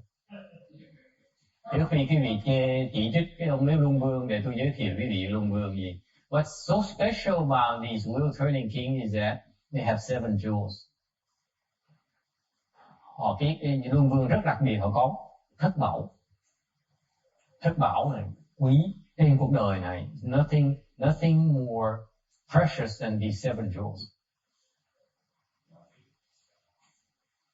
And with these 7 jewels, they have anything that a man can ever wish for. anything. Với cái thất bảo này, người Long Vương bất cứ cái gì muốn cái gì đều có được hết. Nhờ thất bảo này, anything. Not wisdom. I'm talking about material things in terms of desires. Cái quan trọng gì là những cái gì mà mình thỏa mãn cái dục vọng của mình á, thỏa mãn ý chí cái dục vọng mình á, là người Long Vương đều có hết. So the golden wheel jewel, thứ nhất á, là cái kim luân. Okay, you hop on this golden wheel here, you can go anywhere in this world. Split second, very quickly, within hours, within 1 or 2 hours. It's better than rockets, faster than rockets. Okay, cái kim luân là gì? Là mình ngồi trên kim luân này, là mình đi bất cứ nào trong cái Phật độ này, là mình đi đâu nữa, trong chốc lát sẽ tới ngay lập tức. Nó lẹ rồi như vậy. Anywhere you go, there's no stopping you. Okay. Number 2, elephant jewel. Cái con voi bảo. What does it mean? Elephant here symbolizes that your army is invincible. No one can defeat you. When you engage into contention, you get into a fight, no one can defeat you. Cái con voi này gì? Cái biểu tượng như mỗi lần mình đấu thì mình thắng, không bao giờ mình thua. Lính mình bao giờ mình lính mình bao giờ mình thắng địch thủ. Number 3, the horse jewel. Con ngựa bảo. Okay. This is like the thoroughbreds of the best of the thoroughbreds. Okay, it's a thing of beauty, extremely fast. Okay, extremely powerful. Thì cái loại ngựa này rất là quý, rất là đẹp, nó rất là lẹ, không có người nào lẹ hơn nữa. Okay, so for the racing enthusiasts, you cannot find a better horse. Okay. And you know how the sheiks are into racing, and they would spend millions of dollars on thoroughbreds. This king here has the best of these horses. You wouldn't understand the love of the horses unless you're a sheik nowadays, but yeah. But this world-turning king appreciate this kind of blessing. Thích cái loại cái phước báo này. Nhưng bên tụi giàu, chủ giàu, người ta thích cả 10 triệu, 20 triệu để mua con ngựa. Quý ngựa rồi như vậy. Ông Truyền Long Vương này có là người mà quý nhất, không ai bằng nó là người này. Bởi mình giàu sang mới hiểu được cái thú vui này, cái gì đâu có hiểu được. None of you understand this kind of pleasure from the horses. As you wish, pearl jewel. Như ý, ngọc như ý. Anything you wish. From the wishing pearl, it comes out. It manifests, materializes. Anything you wish. Okay? So you wish for the most advanced electric cars, comes out.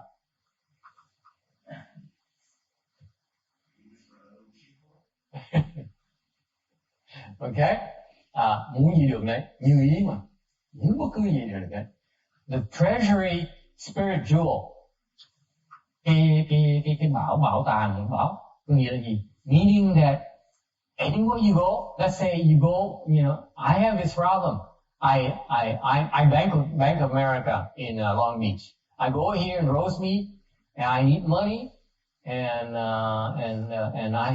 there's no money in the temple. I need to go look for an ATM before I can withdraw money, right? Đó, chẳng như mình đi ngân hàng, mình rút tiền ra từ ngân hàng ra, từ tới ngân hàng mới rút tiền được. Còn with the treasury spirit jewel, you can go anywhere. You say, hey, treasury spirit, give me some money, and the earth opens, and the treasury spirit manifests, and then how much you need?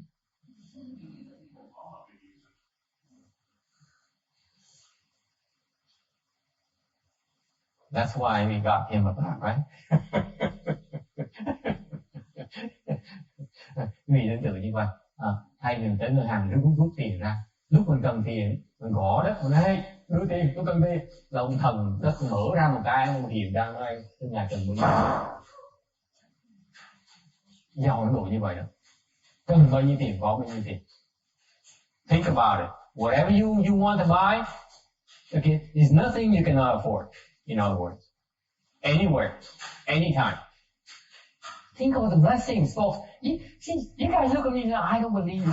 But cái gì nhìn tôi giống như không tin, tôi nói chuyện hoang đường. Tôi đi diễn tả cái gì một cái người ta phước báo đến cái độ, người ta sướng cái độ, ta muốn gì có ngay lập tức. Không ai trầm trồ được, không ai thấy được cái sướng đó như tôi thấy cái sướng đó. Khổ vậy sao?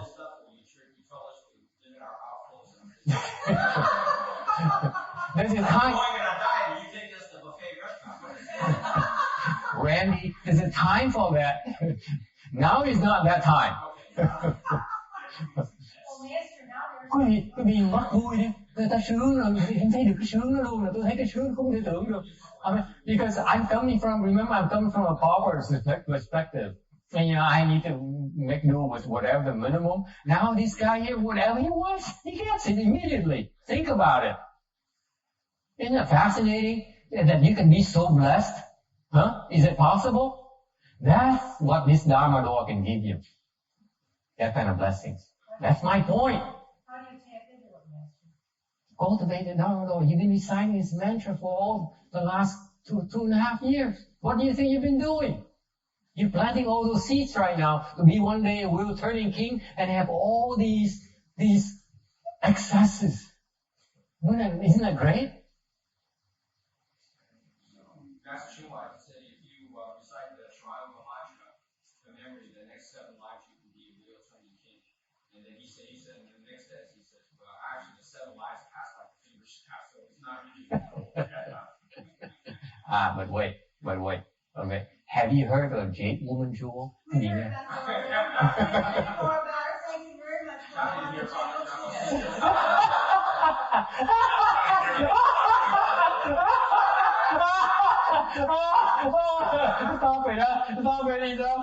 Enough, right? We haven't heard about it yet. Wait, Linda, you gotta be patient. She haven't heard about it. Quý vị đâu có nghe biết cái ngọc bảo. You guys know what a jade jewel is like? See, that's what John doesn't know about love yet.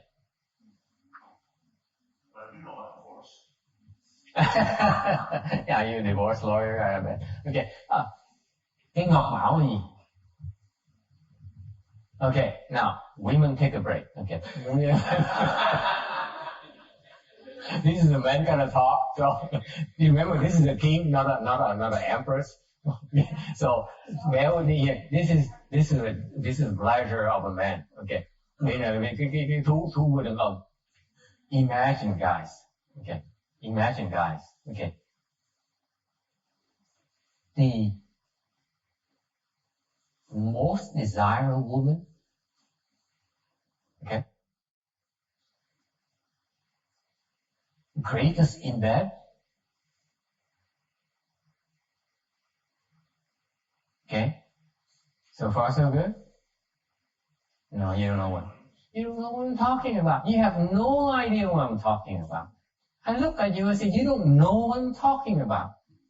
You know, who's the greatest person in bed you could think of? That's the problem. There are no jade men.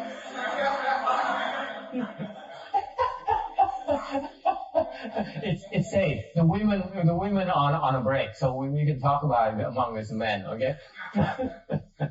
Tell me the truth now. Okay.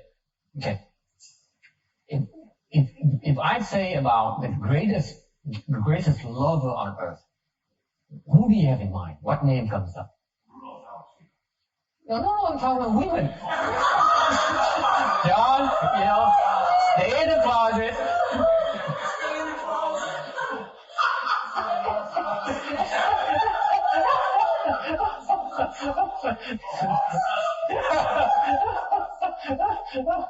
We're not talking about that, John. We're talking about women here.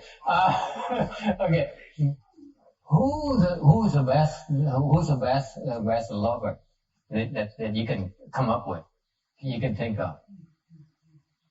I'm challenging you because what I'm getting at, you don't know what I'm talking about. You really don't. No, you don't.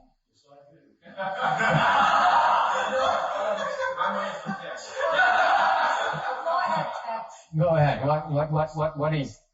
Who is she? Grace Bardo is not. It pales in comparison. Who else? Who else you have?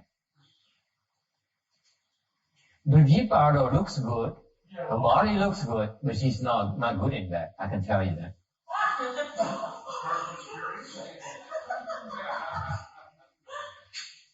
Alright, you can fail. Huh? You can fail.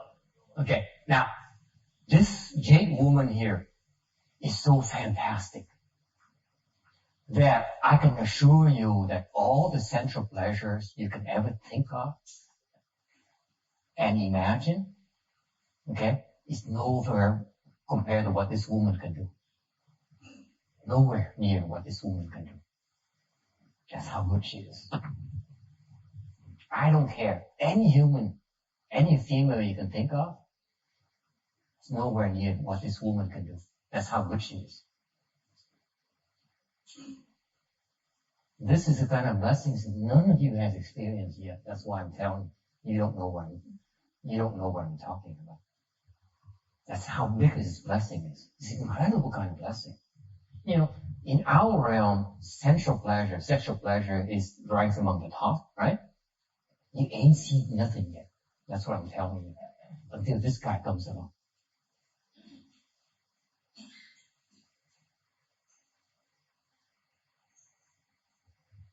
I'm not kidding you. His pleasure is incredible. What's the catch? There's no catch. It's perfection. The woman doesn't have to get pregnant. Okay? Doesn't have the pregnancy problems before pregnancy, during pregnancy, after pregnancy problems. Not this woman. You don't nag. You don't nag. And she doesn't nag. And she's faithful to you. You know, she only appears to satisfy your sexual desires. And then after that, she's gone. Not to go to anywhere else. Goes back to like her bottle. The genie bottle. It's perfection. I mean, this is the ideal lover, guys. You don't know what I'm talking about. Such ignorance. I am so disappointed. This is the kind of blessings that humans are supposed to reap in our realm.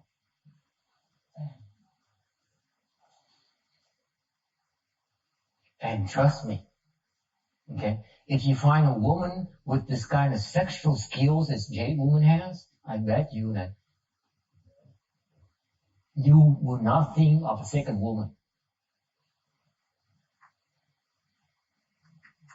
That's how great she is. Yeah, phone number, we can send it. Okay, I'm back with the women now. You see, I'm talking about the best of the best. Beyond your imagination. Nó sướng đến cái độ, cái ông vua này cũng sướng đến cái độ mà những cái gì quý vị tưởng tượng được á, nó còn hơn gấp mấy cái vàng lần nữa. Nó sướng cái độ như vậy.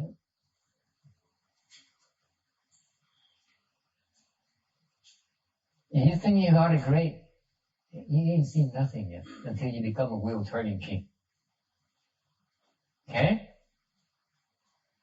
And finally, the general rule, I don't want to dwell too much on the sex thing because I know that. Let's go on to 7. We're ready. You're not convinced. Is that such a being? Yes, there is. I'm convinced. Yes, there is. Yes, there is. Trust me. Trust me. If any of the men have an encounter with her, you know, there's no way they can tear themselves away from the woman. The only way that they can get away is that she spares them. That's how great she is.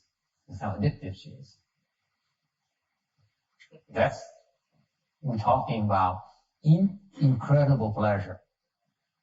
But if a man has no attachments, he can tear himself away. Wait until you meet the woman. You're only talking, John. Until you meet someone who is as capable as she is, you think twice about love and falling in love. There's so much that you cannot even conceive of. This is the wheel turning king's blessings that we cannot fathom. The problem is at the point of death, the wheel turning king's going to go, man, I'll bargain anything for one more day of life, and that is the problem. He's attached to everything. But until that day comes, I settle for getting his pleasure for a while. I don't know about you, but I'm curious. Aren't you? Huh? Okay. So anyway, final jewel, meaning that he command the armies and he's like a chief of the armed forces at your disposal. Okay. So no one can invade you. Cuối cùng là ông tướng bảo để phụ trách là cái lính của mình. Okay. Giảng cái gì thấy là cái phước báo của tu một cái pháp, to tell you that the blessings from cultivating the dharma door are so inconceivable that even in the human realm it is so incredible the kind of pleasure that you have yet to experience, that this wheel turning king does know about.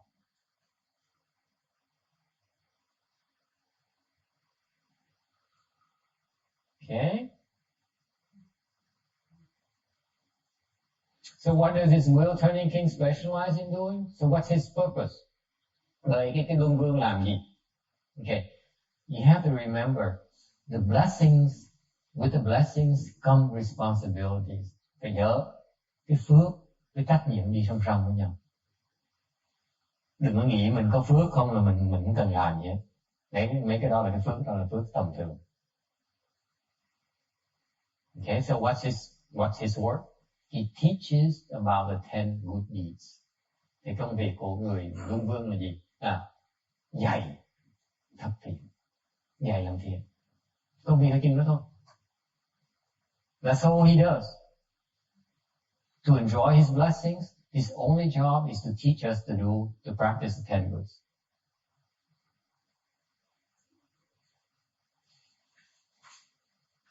His job description is teaching living beings to practice the 10 good deeds.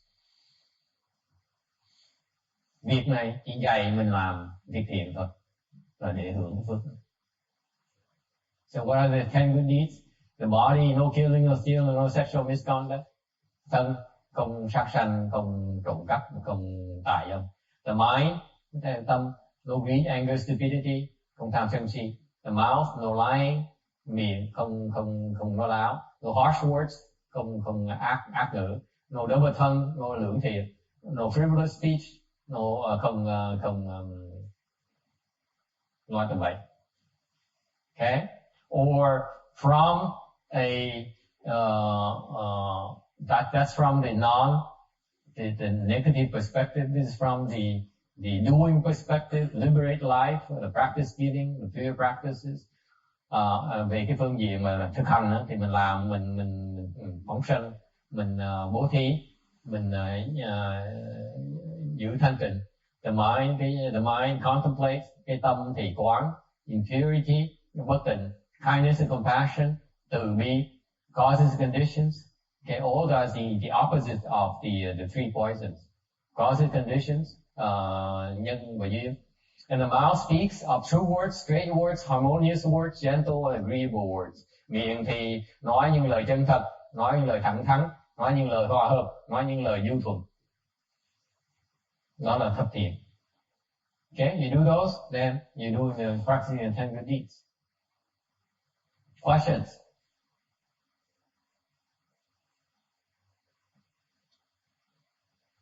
Okay. Now, this tells you that it is extremely difficult to because the message here, folks, is remember, this wheel turning king is so blessed. He enjoys so many great things, material things. Okay, all his desires, so many desires are fulfilled that he cannot see beyond doing good.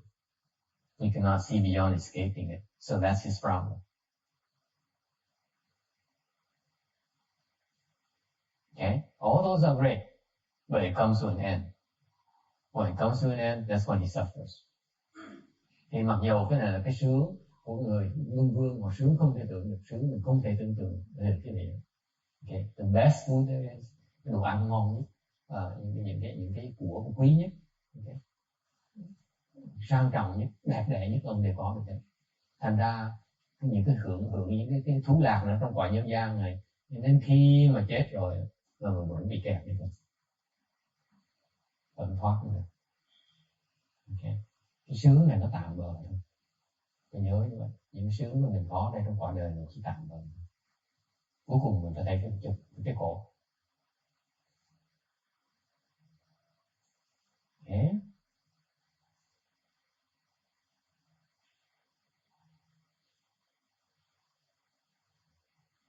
Okay. Questions, comments? Thắc mắc gì không? Ý kiến gì không?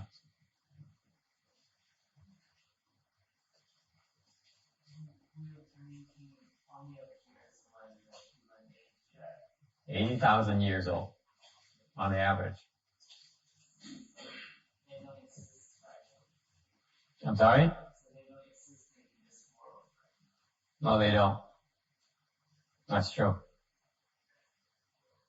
But there's still people approaching that kind of status, in a sense, in terms of wealth, in terms of, but not in terms of this is the top of the blessings you can ever experience. That's why I take the time to explain it to you, because we are nowhere near that era. Therefore, you have no idea what the 7 jewels, the pleasure from 7 jewels can give you. You guys have no clues. Okay? Because you're maxing out right now in your possible things you can possibly conceive of. Okay. Yes? Talk with anyway, I don't want to get into it because then she was teaching. She doesn't want me to talk about the sex thing anymore.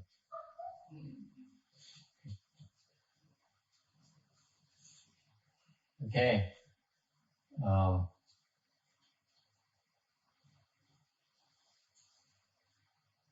269. Or they may be born as Kshatriyas, Brahmins, laymen, or sons of honorable families. They will be wealthy with storehouses filled to overflowing, upright and proper in appearance. They will be surrounded by a great retinue of relatives. They will be intelligent and wise, courageous and valiant, like great and awesome knights. If a woman hears the name of the honored one, medicine master Vajrayana life Tathagata, and sincerely cherishes it, in the future she will never again be born as a female. Hoặc sinh vào dòng sát đế lợi, bà la môn cư sĩ đại gia, đa nhiêu tài bảo, thương khố tràn đầy, tướng mạo đoan trang, tiến tục sum vầy, thông minh trí tuệ, dũng thiện oai mạnh như đại lực sĩ. Còn nếu có người phụ nữ nào nghe đến danh hiệu của Đức Dược Sư Lưu Ly Quang Như Lai mà hết lòng thọ trì danh hiệu ấy, thì đời sau sẽ không làm thân gái được.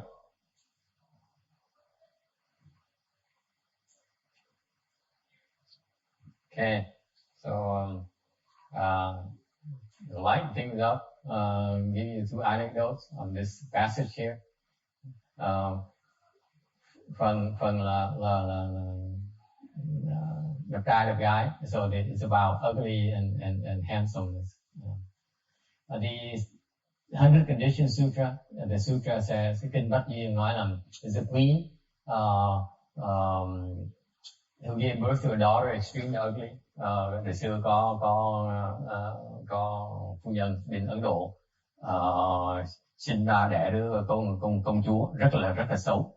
So because she is so ugly and that the parents were ashamed of her, so they locked her up in the palace so no one can see her. Bởi nhốt công chúa trong cung điện, không cho ra ngoài, ta sợ ra ngoài mất cỡ. So she, the princess was depressed and blamed herself. And đương nhiên rồi, bị khắc khổ như vậy, cô công chúa là rất là chán đời và tự trách lấy. And she heard of the Buddha and decided to bow to him from afar in her own palace. Thì nghe được tin, nghe Phật, thành ra mới quyết định là lạy Phật từ xa, từ trong cung điện lạy, hướng tâm về Phật mà lạy. And the Buddha suddenly appeared from the earth, radiating golden light. Phật mới bỗng nhiên xuất hiện xuất hiện ra hào quang pháp. And her ugly appearance immediately disappeared and became upright and adorned without compare. Về khi cô công chúa bỗng nhiên từ mà xấu xa bỗng nhiên trở thành đẹp, rất đoan trang. She also certified to first stage aha, và cô cũng được chứng được sơ quả là. So that's recorded in the sutras. Cái này là trong kinh đã nói như vậy.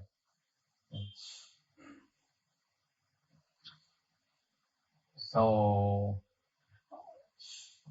or there's a case where the woman turned to man, where an expectant woman listening to the sutra speaking dharma. Không phần về mà nửa một chuyện tình nam, thì có một cái người có nghẽn thai nghe Phật giảng kinh, thì trong bụng bà thì cái đứa con gái trong bụng bà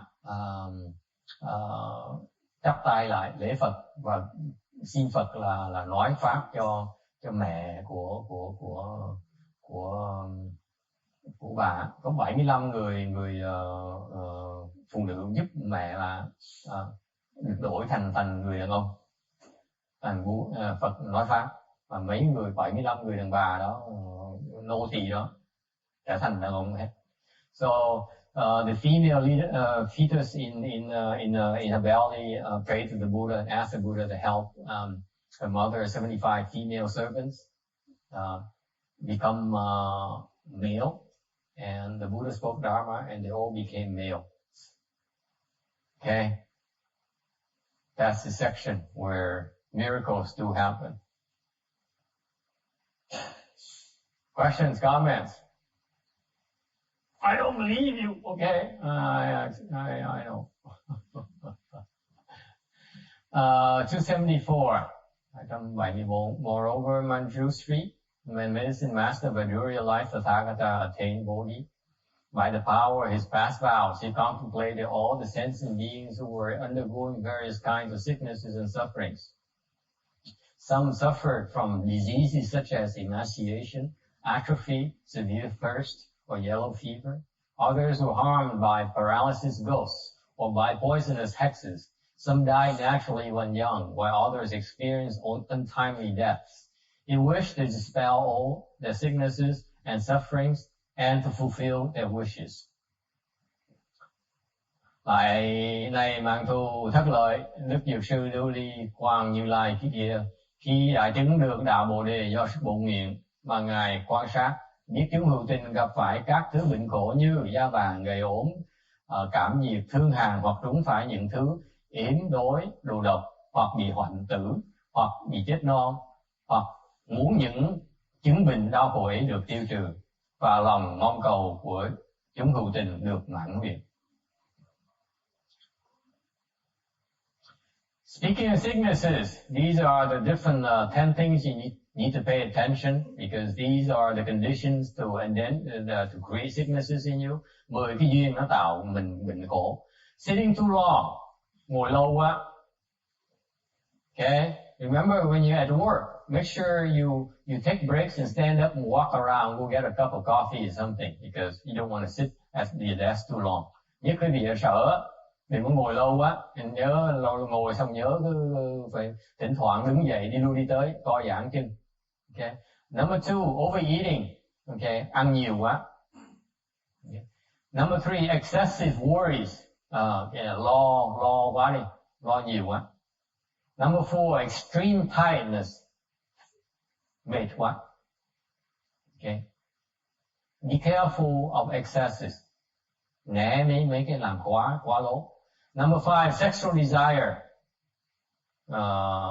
Dục vọng, dâm dục. Number 6, anger. 6, nổi giận.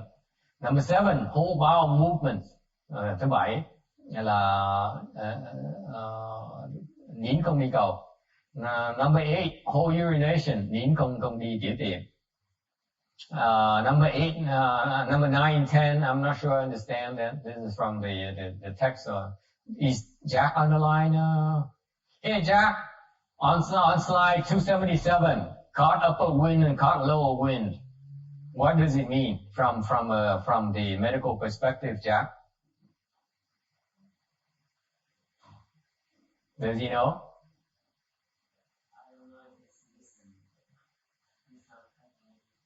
He's not typing anything? Okay, then we don't know. Too much tiredness, yes. Mm-hmm. Okay.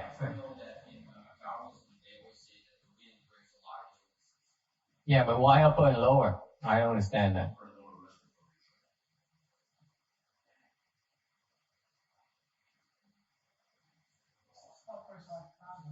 This is the case where I wish I could have access to the Eastern medicine people, because there's some Eastern medicine wisdom in here and I don't have.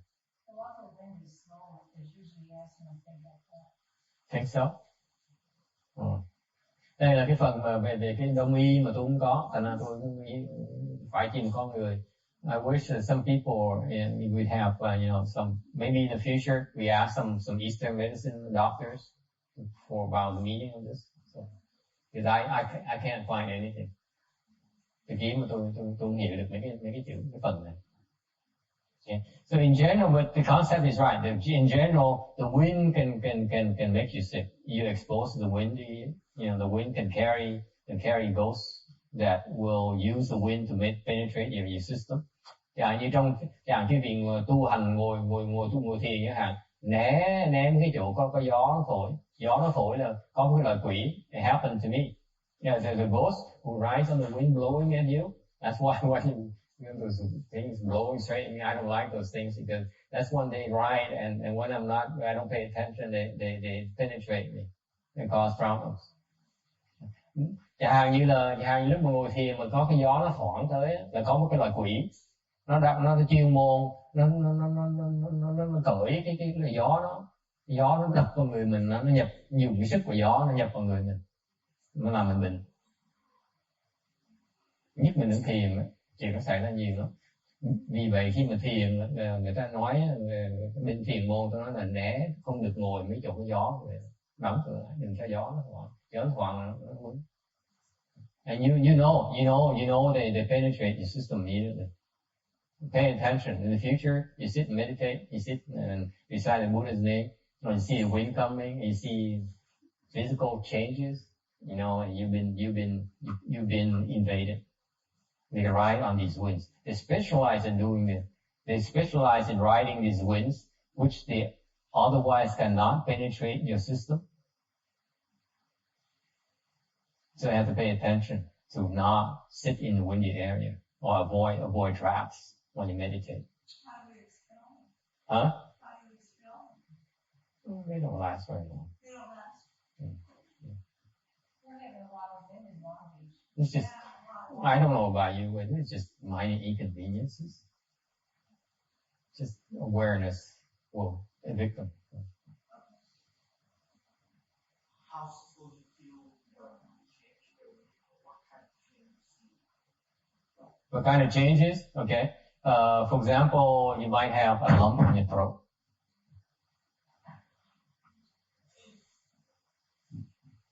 Like you sit in the winter time and you feel like a cold, and then your throat begins a little bit as a lump. Okay. That's when you know you've been invaded. It happened to me.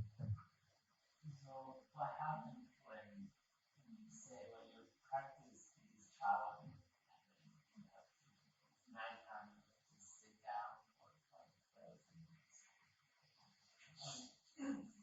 condition? I don't understand the question. The question is when you travel outside, Yes. say by walking, Mm-hmm. and then you have to just find a place to rest, but it's a windy area. Yeah. You try to stay away from the wind as much as you can because it's not a good thing. Winds are they carry undesirable elements. Even if you put your back to it. Even if you put your back to it. Yeah, even if you put your back to it, it still can penetrate. Yeah. Yeah. But that has nothing to do with the upper and lower wind. So I don't understand this, frankly. Yes? Something to do with breathing. Yes. He just said, I think he said the same. Wind is the bringer of the 10,000 diseases. And then he also said a comment that when Australia, his friend Peter said 99% of the illness is from the unseen forces. Yeah.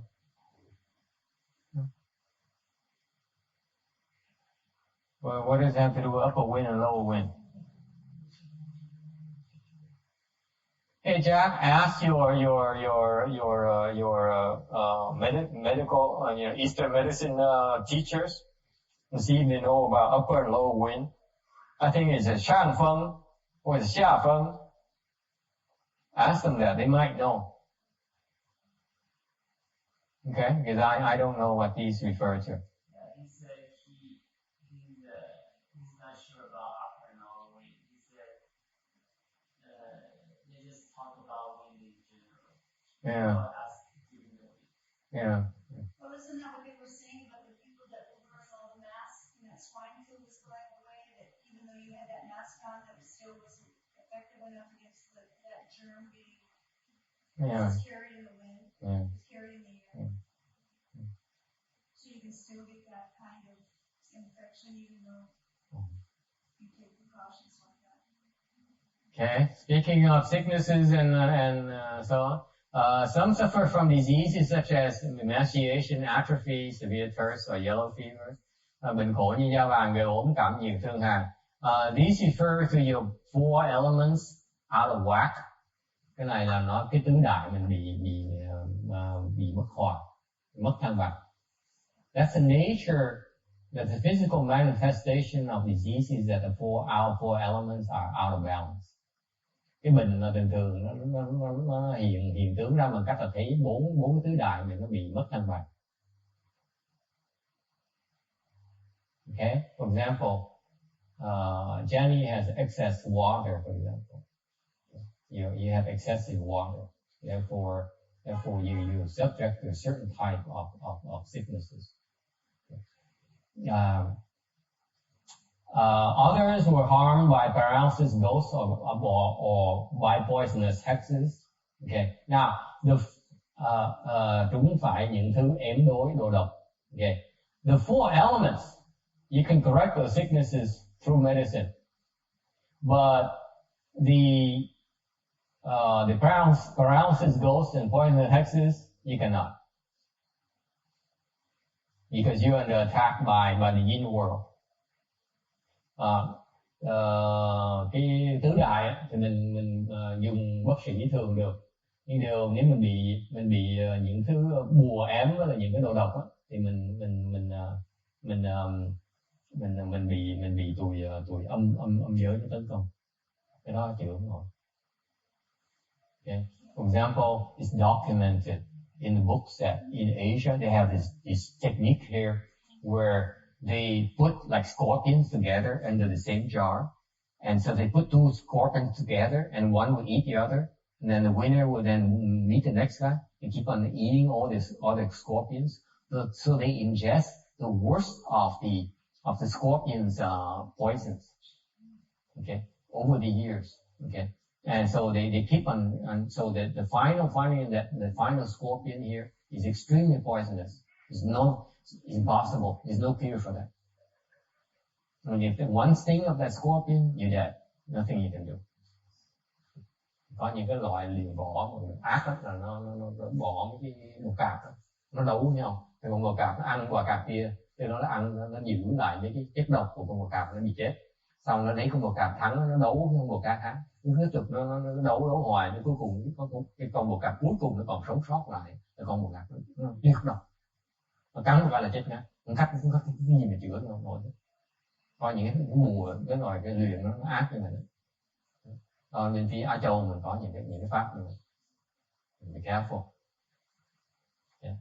Or paralysis ghost, hoặc là những cái loại ma làm mình bị tê dại. Anyone has experienced that? Ai bị rồi chưa? Ai bị ma? Come on, you must have. Sure, I am. Sure. What happened?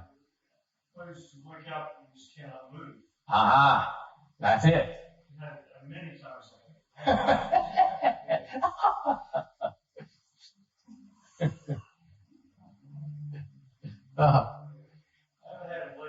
This happens when you're sleeping. Paralysis ghost is what happens when they only attack you when you are sleeping. Cái tụi ma mà làm cái loại ma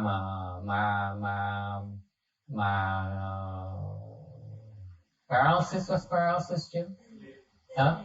Ma tê liệt này nó chỉ tấn công mình khi mình ngủ thôi. Tôi chắc chắn một số lớn cái vị đã bị rồi, đã gặp rồi. Come on, Janice, you've been there before. Anyone? You dream and then you wake up, you cannot move. You're frozen, right? You cannot even open your mouth to call for help. Đúng không? Có ai bị đó chưa? Là nằm mơ bỗng nhiên thức dậy thấy mình bị đè xuống mà nhúc không được, mở miệng nó kêu cầu cứu cũng không được nữa. Right? Happened to me. Right? Phần lớn là gặp hết rồi. Bị chưa? Bác bị chưa? Bị rồi chứ. Mà nó đầy hết rồi. It's everywhere, folks. This kind of paralysis ghost is everywhere. Everywhere. Yes. There's also a dream that when you see you chased by ghosts and then you start flying and you can't stay at you can't even run anymore, you start flying. No, that's different. No, that's different ghost. That's different ghost. No, Jim, you don't know. This particular ghost here, it sits on you. And in the worst case, it can suffocate you to death. You cannot breathe.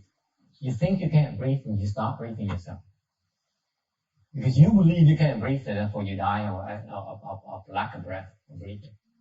Nó ác nó đồ, nó ngồi để mình, nó nặng, mình tưởng nó đè mình thở được. Mình có thông tin thở được. Cái mình không thở đâu, mình chết luôn. Mình tắt thở luôn. These ghosts are very dangerous. It could kill you. But in most cases, they simply sit there until you panic like hell. You say, oh my God, what to do? And then it stands up and leaves. Is that right?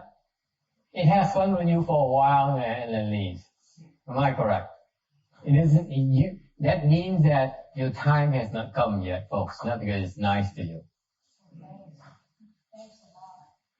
Lý do nó ngồi mình xong rồi nó ngồi thời gian xong rồi nó đứng dậy xong mình bỗng nhiên mình cười quậy không được, mình thở không được, mình sợ quá, mình sợ hoảng hồn, hú vía, cái bỗng nhiên đứng dậy nó bỏ nó đi. Không nghĩa là nó thích mình đó nha, nó tha mình đó nha, tại mình cái số mình chưa chết, cái số mình chết nó ngồi mình chết luôn. This is the kind of ghost that can kill you in your dreams. People have died in dreams for that reason. It's in the world. Cái âm giới đó. Yeah.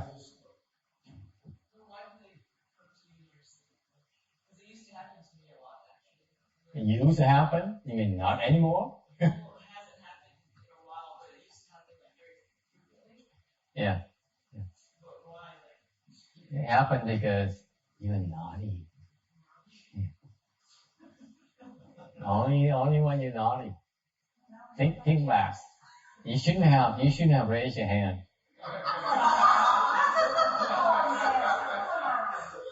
It's true. It does not attack you unless you're naughty. Improper thoughts. Shh, secret. You have improper thoughts, they come. At night. Yeah.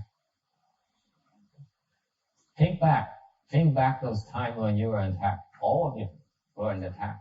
You had improper thoughts. Only one person is honest enough to go, yeah.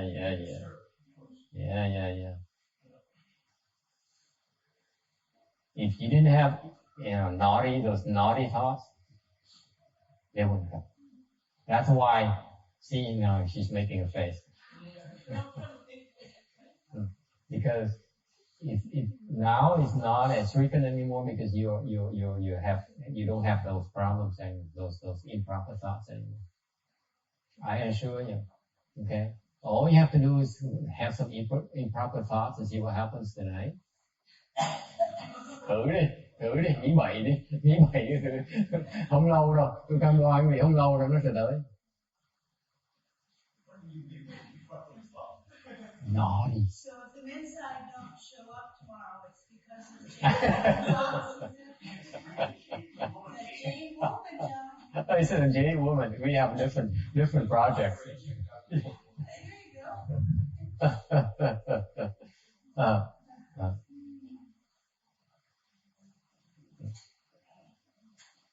Naughtiness. Now I'm revealing you the secret. That's why they come.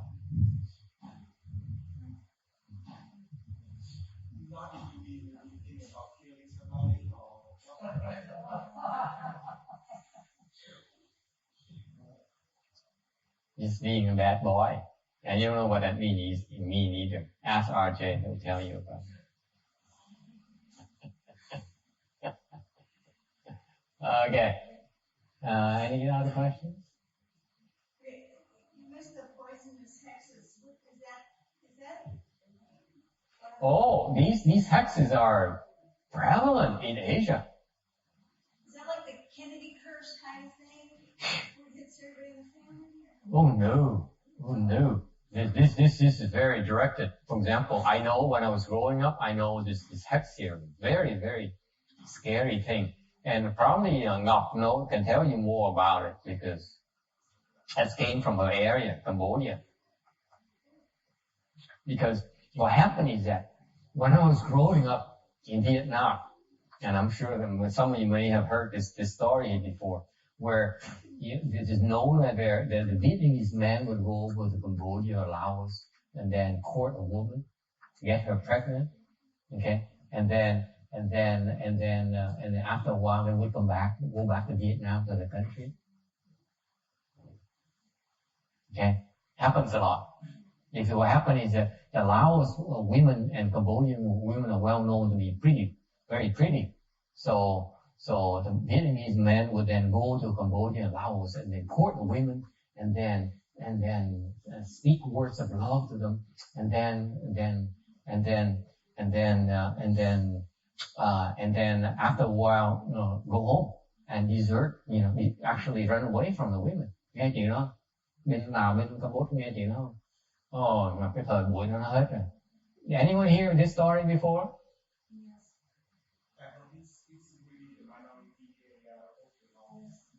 Well, I changed the area a little bit. You're right. I changed because, yeah, you caught me. But it's the same concept. Yeah. Thank you for being so polite. So what happened is that these women are wisen up.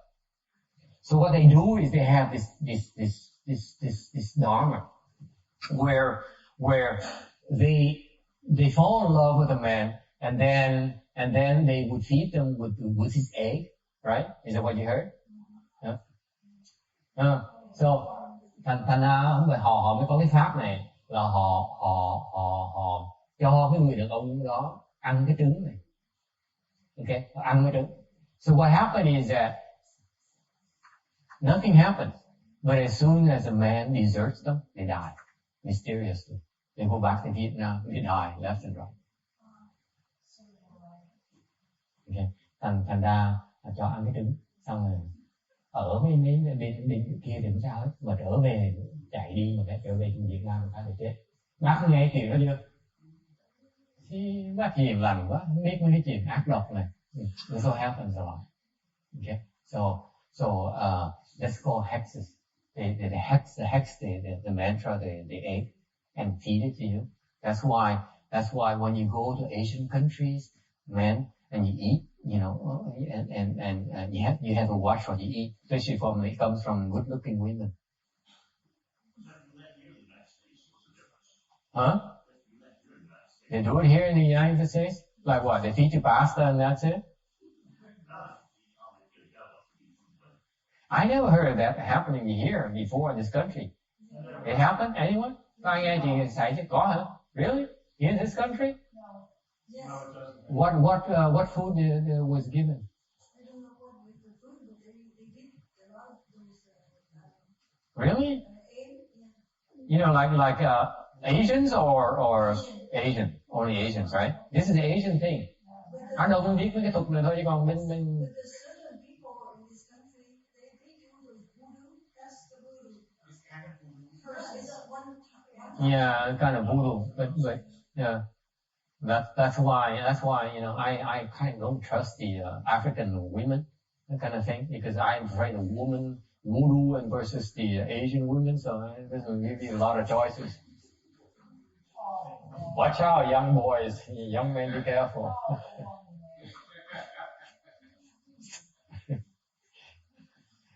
Don't take it so seriously. Yes.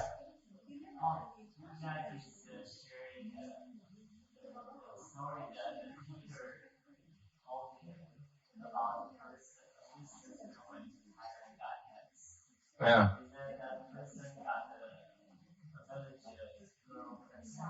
Yeah.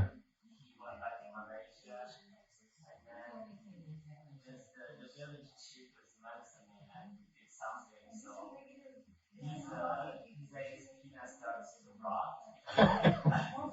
he had to go back to the village and marry the girl.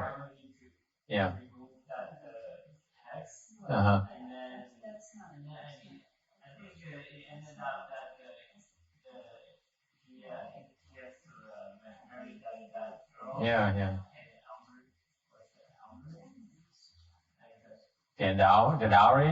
something like Yeah, that every yeah. month. Yeah. Yeah. As well as help the village when they have the problem. Yeah. Có cái chuyện kể mà quẻ mà bên phía đàn ông bên mà nó thấy nó đau khổ quá thôi dịch mệt lắm. Này của chuyện đàn ông. Okay. Anything else? Good anecdote, but I'm not going to tell Jack. I'm not going to translate it because it hurts too much. What? It hurts too much. What? It's a painful thing for men. You no fun. You don't get these naive women. I don't know where they come from. I feel sorry for. We talk about wheel turning king and jewels and oh well.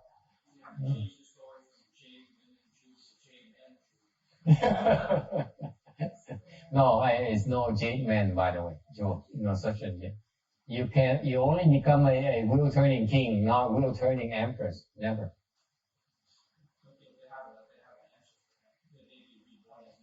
Because Randy, think about it. Logically, in terms culturally speaking, it's more acceptable for men to have that kind of pleasure, whereas women to have that kind of pleasure would be indecent because of the immoral, the double standards now in society. That's why it's not feasible for women. That's why they turn to men first and then become a king, that kind of thing, and enjoy all these pleasures.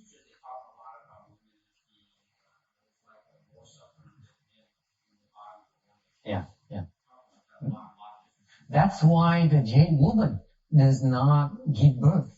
That's what the wheel turning king has 1,000 sons, 1,000 princes. So he has many wives for that purpose of procreation.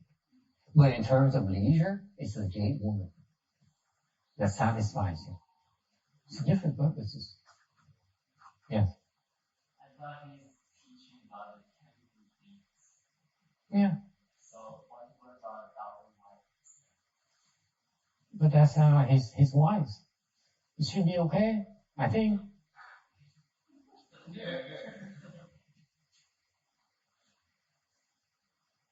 Is it from Jack or from you? From me, yeah, I know. That somehow it's not surprising.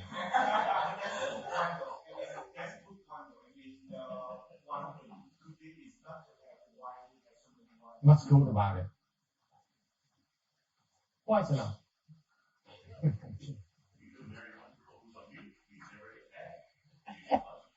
Yeah, that's right. You're so lucky, right?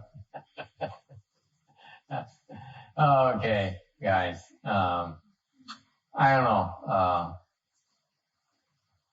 Any other questions? So with the mantra, we can use the mantra against those things? Yeah. Mantras will protect us against the sexes. Thank you for bringing it up. I forgot to mention that. When you practice the medicine master mantra, dharma, you receive protection. Actually, what happened is khi mà tu với pháp dược sư mình là mấy bùa chú này không có hại mình được.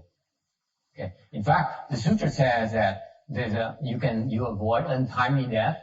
Như kinh nói là mình tránh cái chết bất đắc kỳ tử đó. There's an anecdote for that coming from Master Heng Shuo. I heard him speak about it a long time ago when I was at the CTTV. Lúc mà tôi còn làm sa di rằng bạn Minh Thanh thì nghe thầy Hằng Thật thầy kể chuyện này. He says that he knows of a person who cultivates the medicine master Buddha Dharma. Có một cái người Phật tử Phạm Minh Thành tu với pháp dược sư, pháp môn dược sư. Okay, and what happened is that one day she was driving, and her car flew off the mountain, went off the rails. Okay, thì một lần nữa bà thấy bà lái xe đi thì xe nó tung ra cái cửa núi, nó rớt xuống núi. So the car crashed and was like total. Okay, chiếc xe nó nát bét, không còn gì hết. But she came out intact. What happened is that she told Master Heng Shuo, I heard it from his own mouth now.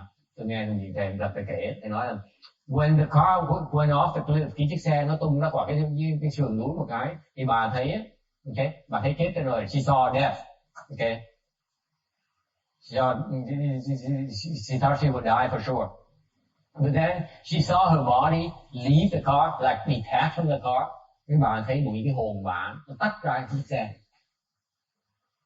Trong xe, then she saw the car crash down the cliff. Cái bà thấy chiếc xe nó rớt, nó nát bét xuống đó.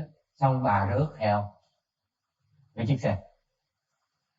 So she saw herself detaching from the car, okay, and then joined the car later, okay, after it crashed. Thì bà thấy chiếc xe nó rớt xuống, nó nát bét chiếc xe. Xong cái hồn bà nó nhập xuống, nó ngồi trong chiếc xe này. That's how she came out alive. Okay, so that's called accidental death. They have prevention against accidental death. Tu với pháp dược sư nó có được như vậy là đáng lý giờ chết rồi mà thấy thoát được chết tai nạn. You know what kind of particular dharma door she practices? Quý vị muốn biết cái pháp môn mà dược sư bà chuyên môn tu mỗi ngày là gì? You know what she does every single day? Một ngày biết bà tu pháp môn gì không? Tu gì không? Bowing and repentance. Have you heard it before? Okay. See? Bowing the medicine master Buddha repentance. mỗi ngày á, every single day she vows to that repentance, master medicine, master Buddha repentance. It's about an hour, maybe an hour and a half. She vows to it every single day. Mỗi ngày bà lạy cái dược sư sáng mỗi ngày. Và như vậy được cái cảm ứng như vậy. So she's reciting that in vow. Yeah, she it's the repentance. You know, like, have you been to the Great Compassion repentance? It's a kind of similar kind of thing. When we have the temple, then it's part of the dharma too, because it's real popular. Because people get such good responses from that repentance. Cái pháp là dược sư sáng này đó, có nhiều người được cảm ứng nhiều lắm. Thành ra bên rất thịnh hành. Very popular because you will get all kinds of responses from this particular repentance. Hopefully one of these days we do it too. All right. That's the end of this today's session, unless you have anything else. Okay. Now tomorrow in the morning, there's some requests for providing help to the Taiwanese is it flood victims, mudslide. What's going on in Taiwan? The typhoon victims. Okay. So somebody asked to set up a ceremony to help the typhoon victims. So in the morning we do the lengthening life ceremony in the morning. So after the lecture, we do take 10-15 minutes to do the transcendental lengthening life to help those victims. And then in the afternoon, we wrap up Randy's uncle's rebirth thing to give him as many blessings as possible for his cultivation in Pure Land right now. He needs a lot of blessings to progress quicker. Okay, so we wrap it up as well tomorrow. So in the morning we do the lengthening life section, okay, after the lecture. And then in the afternoon, after the lecture, then we also do the rebirth session for about 10-15 minutes. So it's a warning. Okay. Questions? That's what's in store for tomorrow. Okay. It's our chance. I don't know about you, but anything I can influence you at all is about this. We cultivate so that we have the power and the strength to help others when they need it. And to me, that gives the most meaning to our practice. Đối với tôi tu hành chỉ có ý nghĩa khi mình có cái sức để giúp người ta khi người ta cần giúp thôi. Because I don't see myself cultivating to have spiritual powers and to have fame and that kind of thing. To me, it's meaningless. Nói thiệt cái gì tu không phải là vì tham thành thông và tham nổi tiếng, là tham tiền bạc, là tham tiêu tiền. Đó đối với tôi nó không quan trọng. Cái quan trọng tôi là khi mà có được cái nhân duyên, cơ hội để mà có sức mà giúp người ta, thì cố gắng có sức mà giúp. Thì như vậy mình mới cái ý nghĩa lượng còn đối với tôi là như vậy. That's the main reason for me to cultivate. Okay. To build my kung fu is that I'm able to use it when we ask to help. Okay. That's what I place the highest value on. I don't highly value spiritual powers and all those things. They're not that important to me. But if somehow we are able to help others to the best of our abilities, okay, when asked, then I think our cultivation is then worth it. It's worth all the hard work and all the sweat and blood we put into it.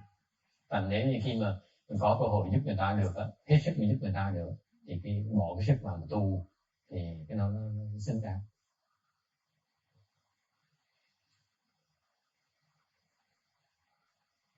Okay, because personally, I can tell you personally, I have a disdain for spiritual power. Nói thiệt cái gì, tôi kinh thường mấy cái thần thông. Because I see them abused. Thì tôi thấy những người có thần thông đều làm bậy. I see people manifesting spiritual powers I watch it and I see them being abused. Những người có thần thông làm bậy hết tất cả. Tôi chưa thấy người ta không làm bậy. Làm bậy hết. I'm telling you. That's why I have disdain for spiritual powers. What's the point in getting something you will abuse? Because you don't have enough wisdom to know how to use it properly yet. So I'd rather not have any spiritual powers until I have the wisdom. That's my attitude in cultivation. Thái độ tôi là vậy. Có thần thông để làm bậy thì có thần thông làm cái gì? Chẳng thà mình tu có cái huệ trước cái chừng nào, có huệ đầy đủ huệ rồi, mình có thần thông mình không có làm gì với thần thông, không làm bậy với thần thông. Okay. So that's my personal bias. I really do have a disdain for spiritual power. Nói thiệt, tôi không thích thần thông thế nào, tôi sợ thần thông. Because the wise ones, những người mà có trí huệ, có thần thông ta không xài. When they have spiritual powers, they don't use it. The wise ones do not use their spiritual powers.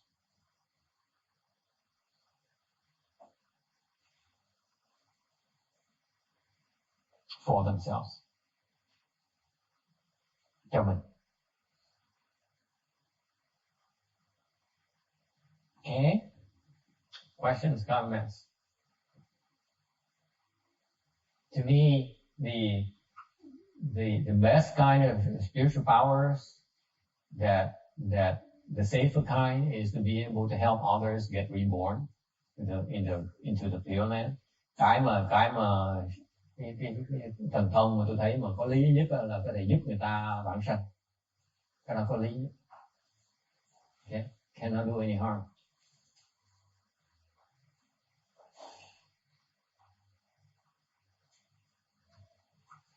All right. Let's wrap it up. Transference.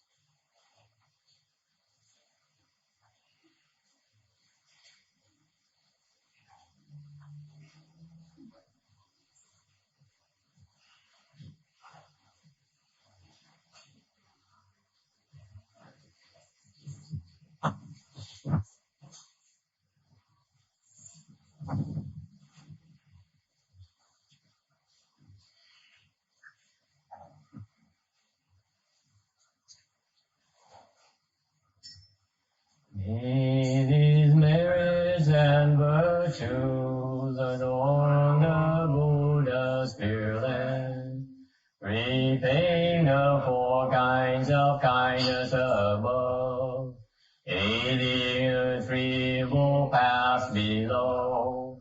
May those who see and hear all bring forth the Bodhi mind. And when this retribution body is done, be all born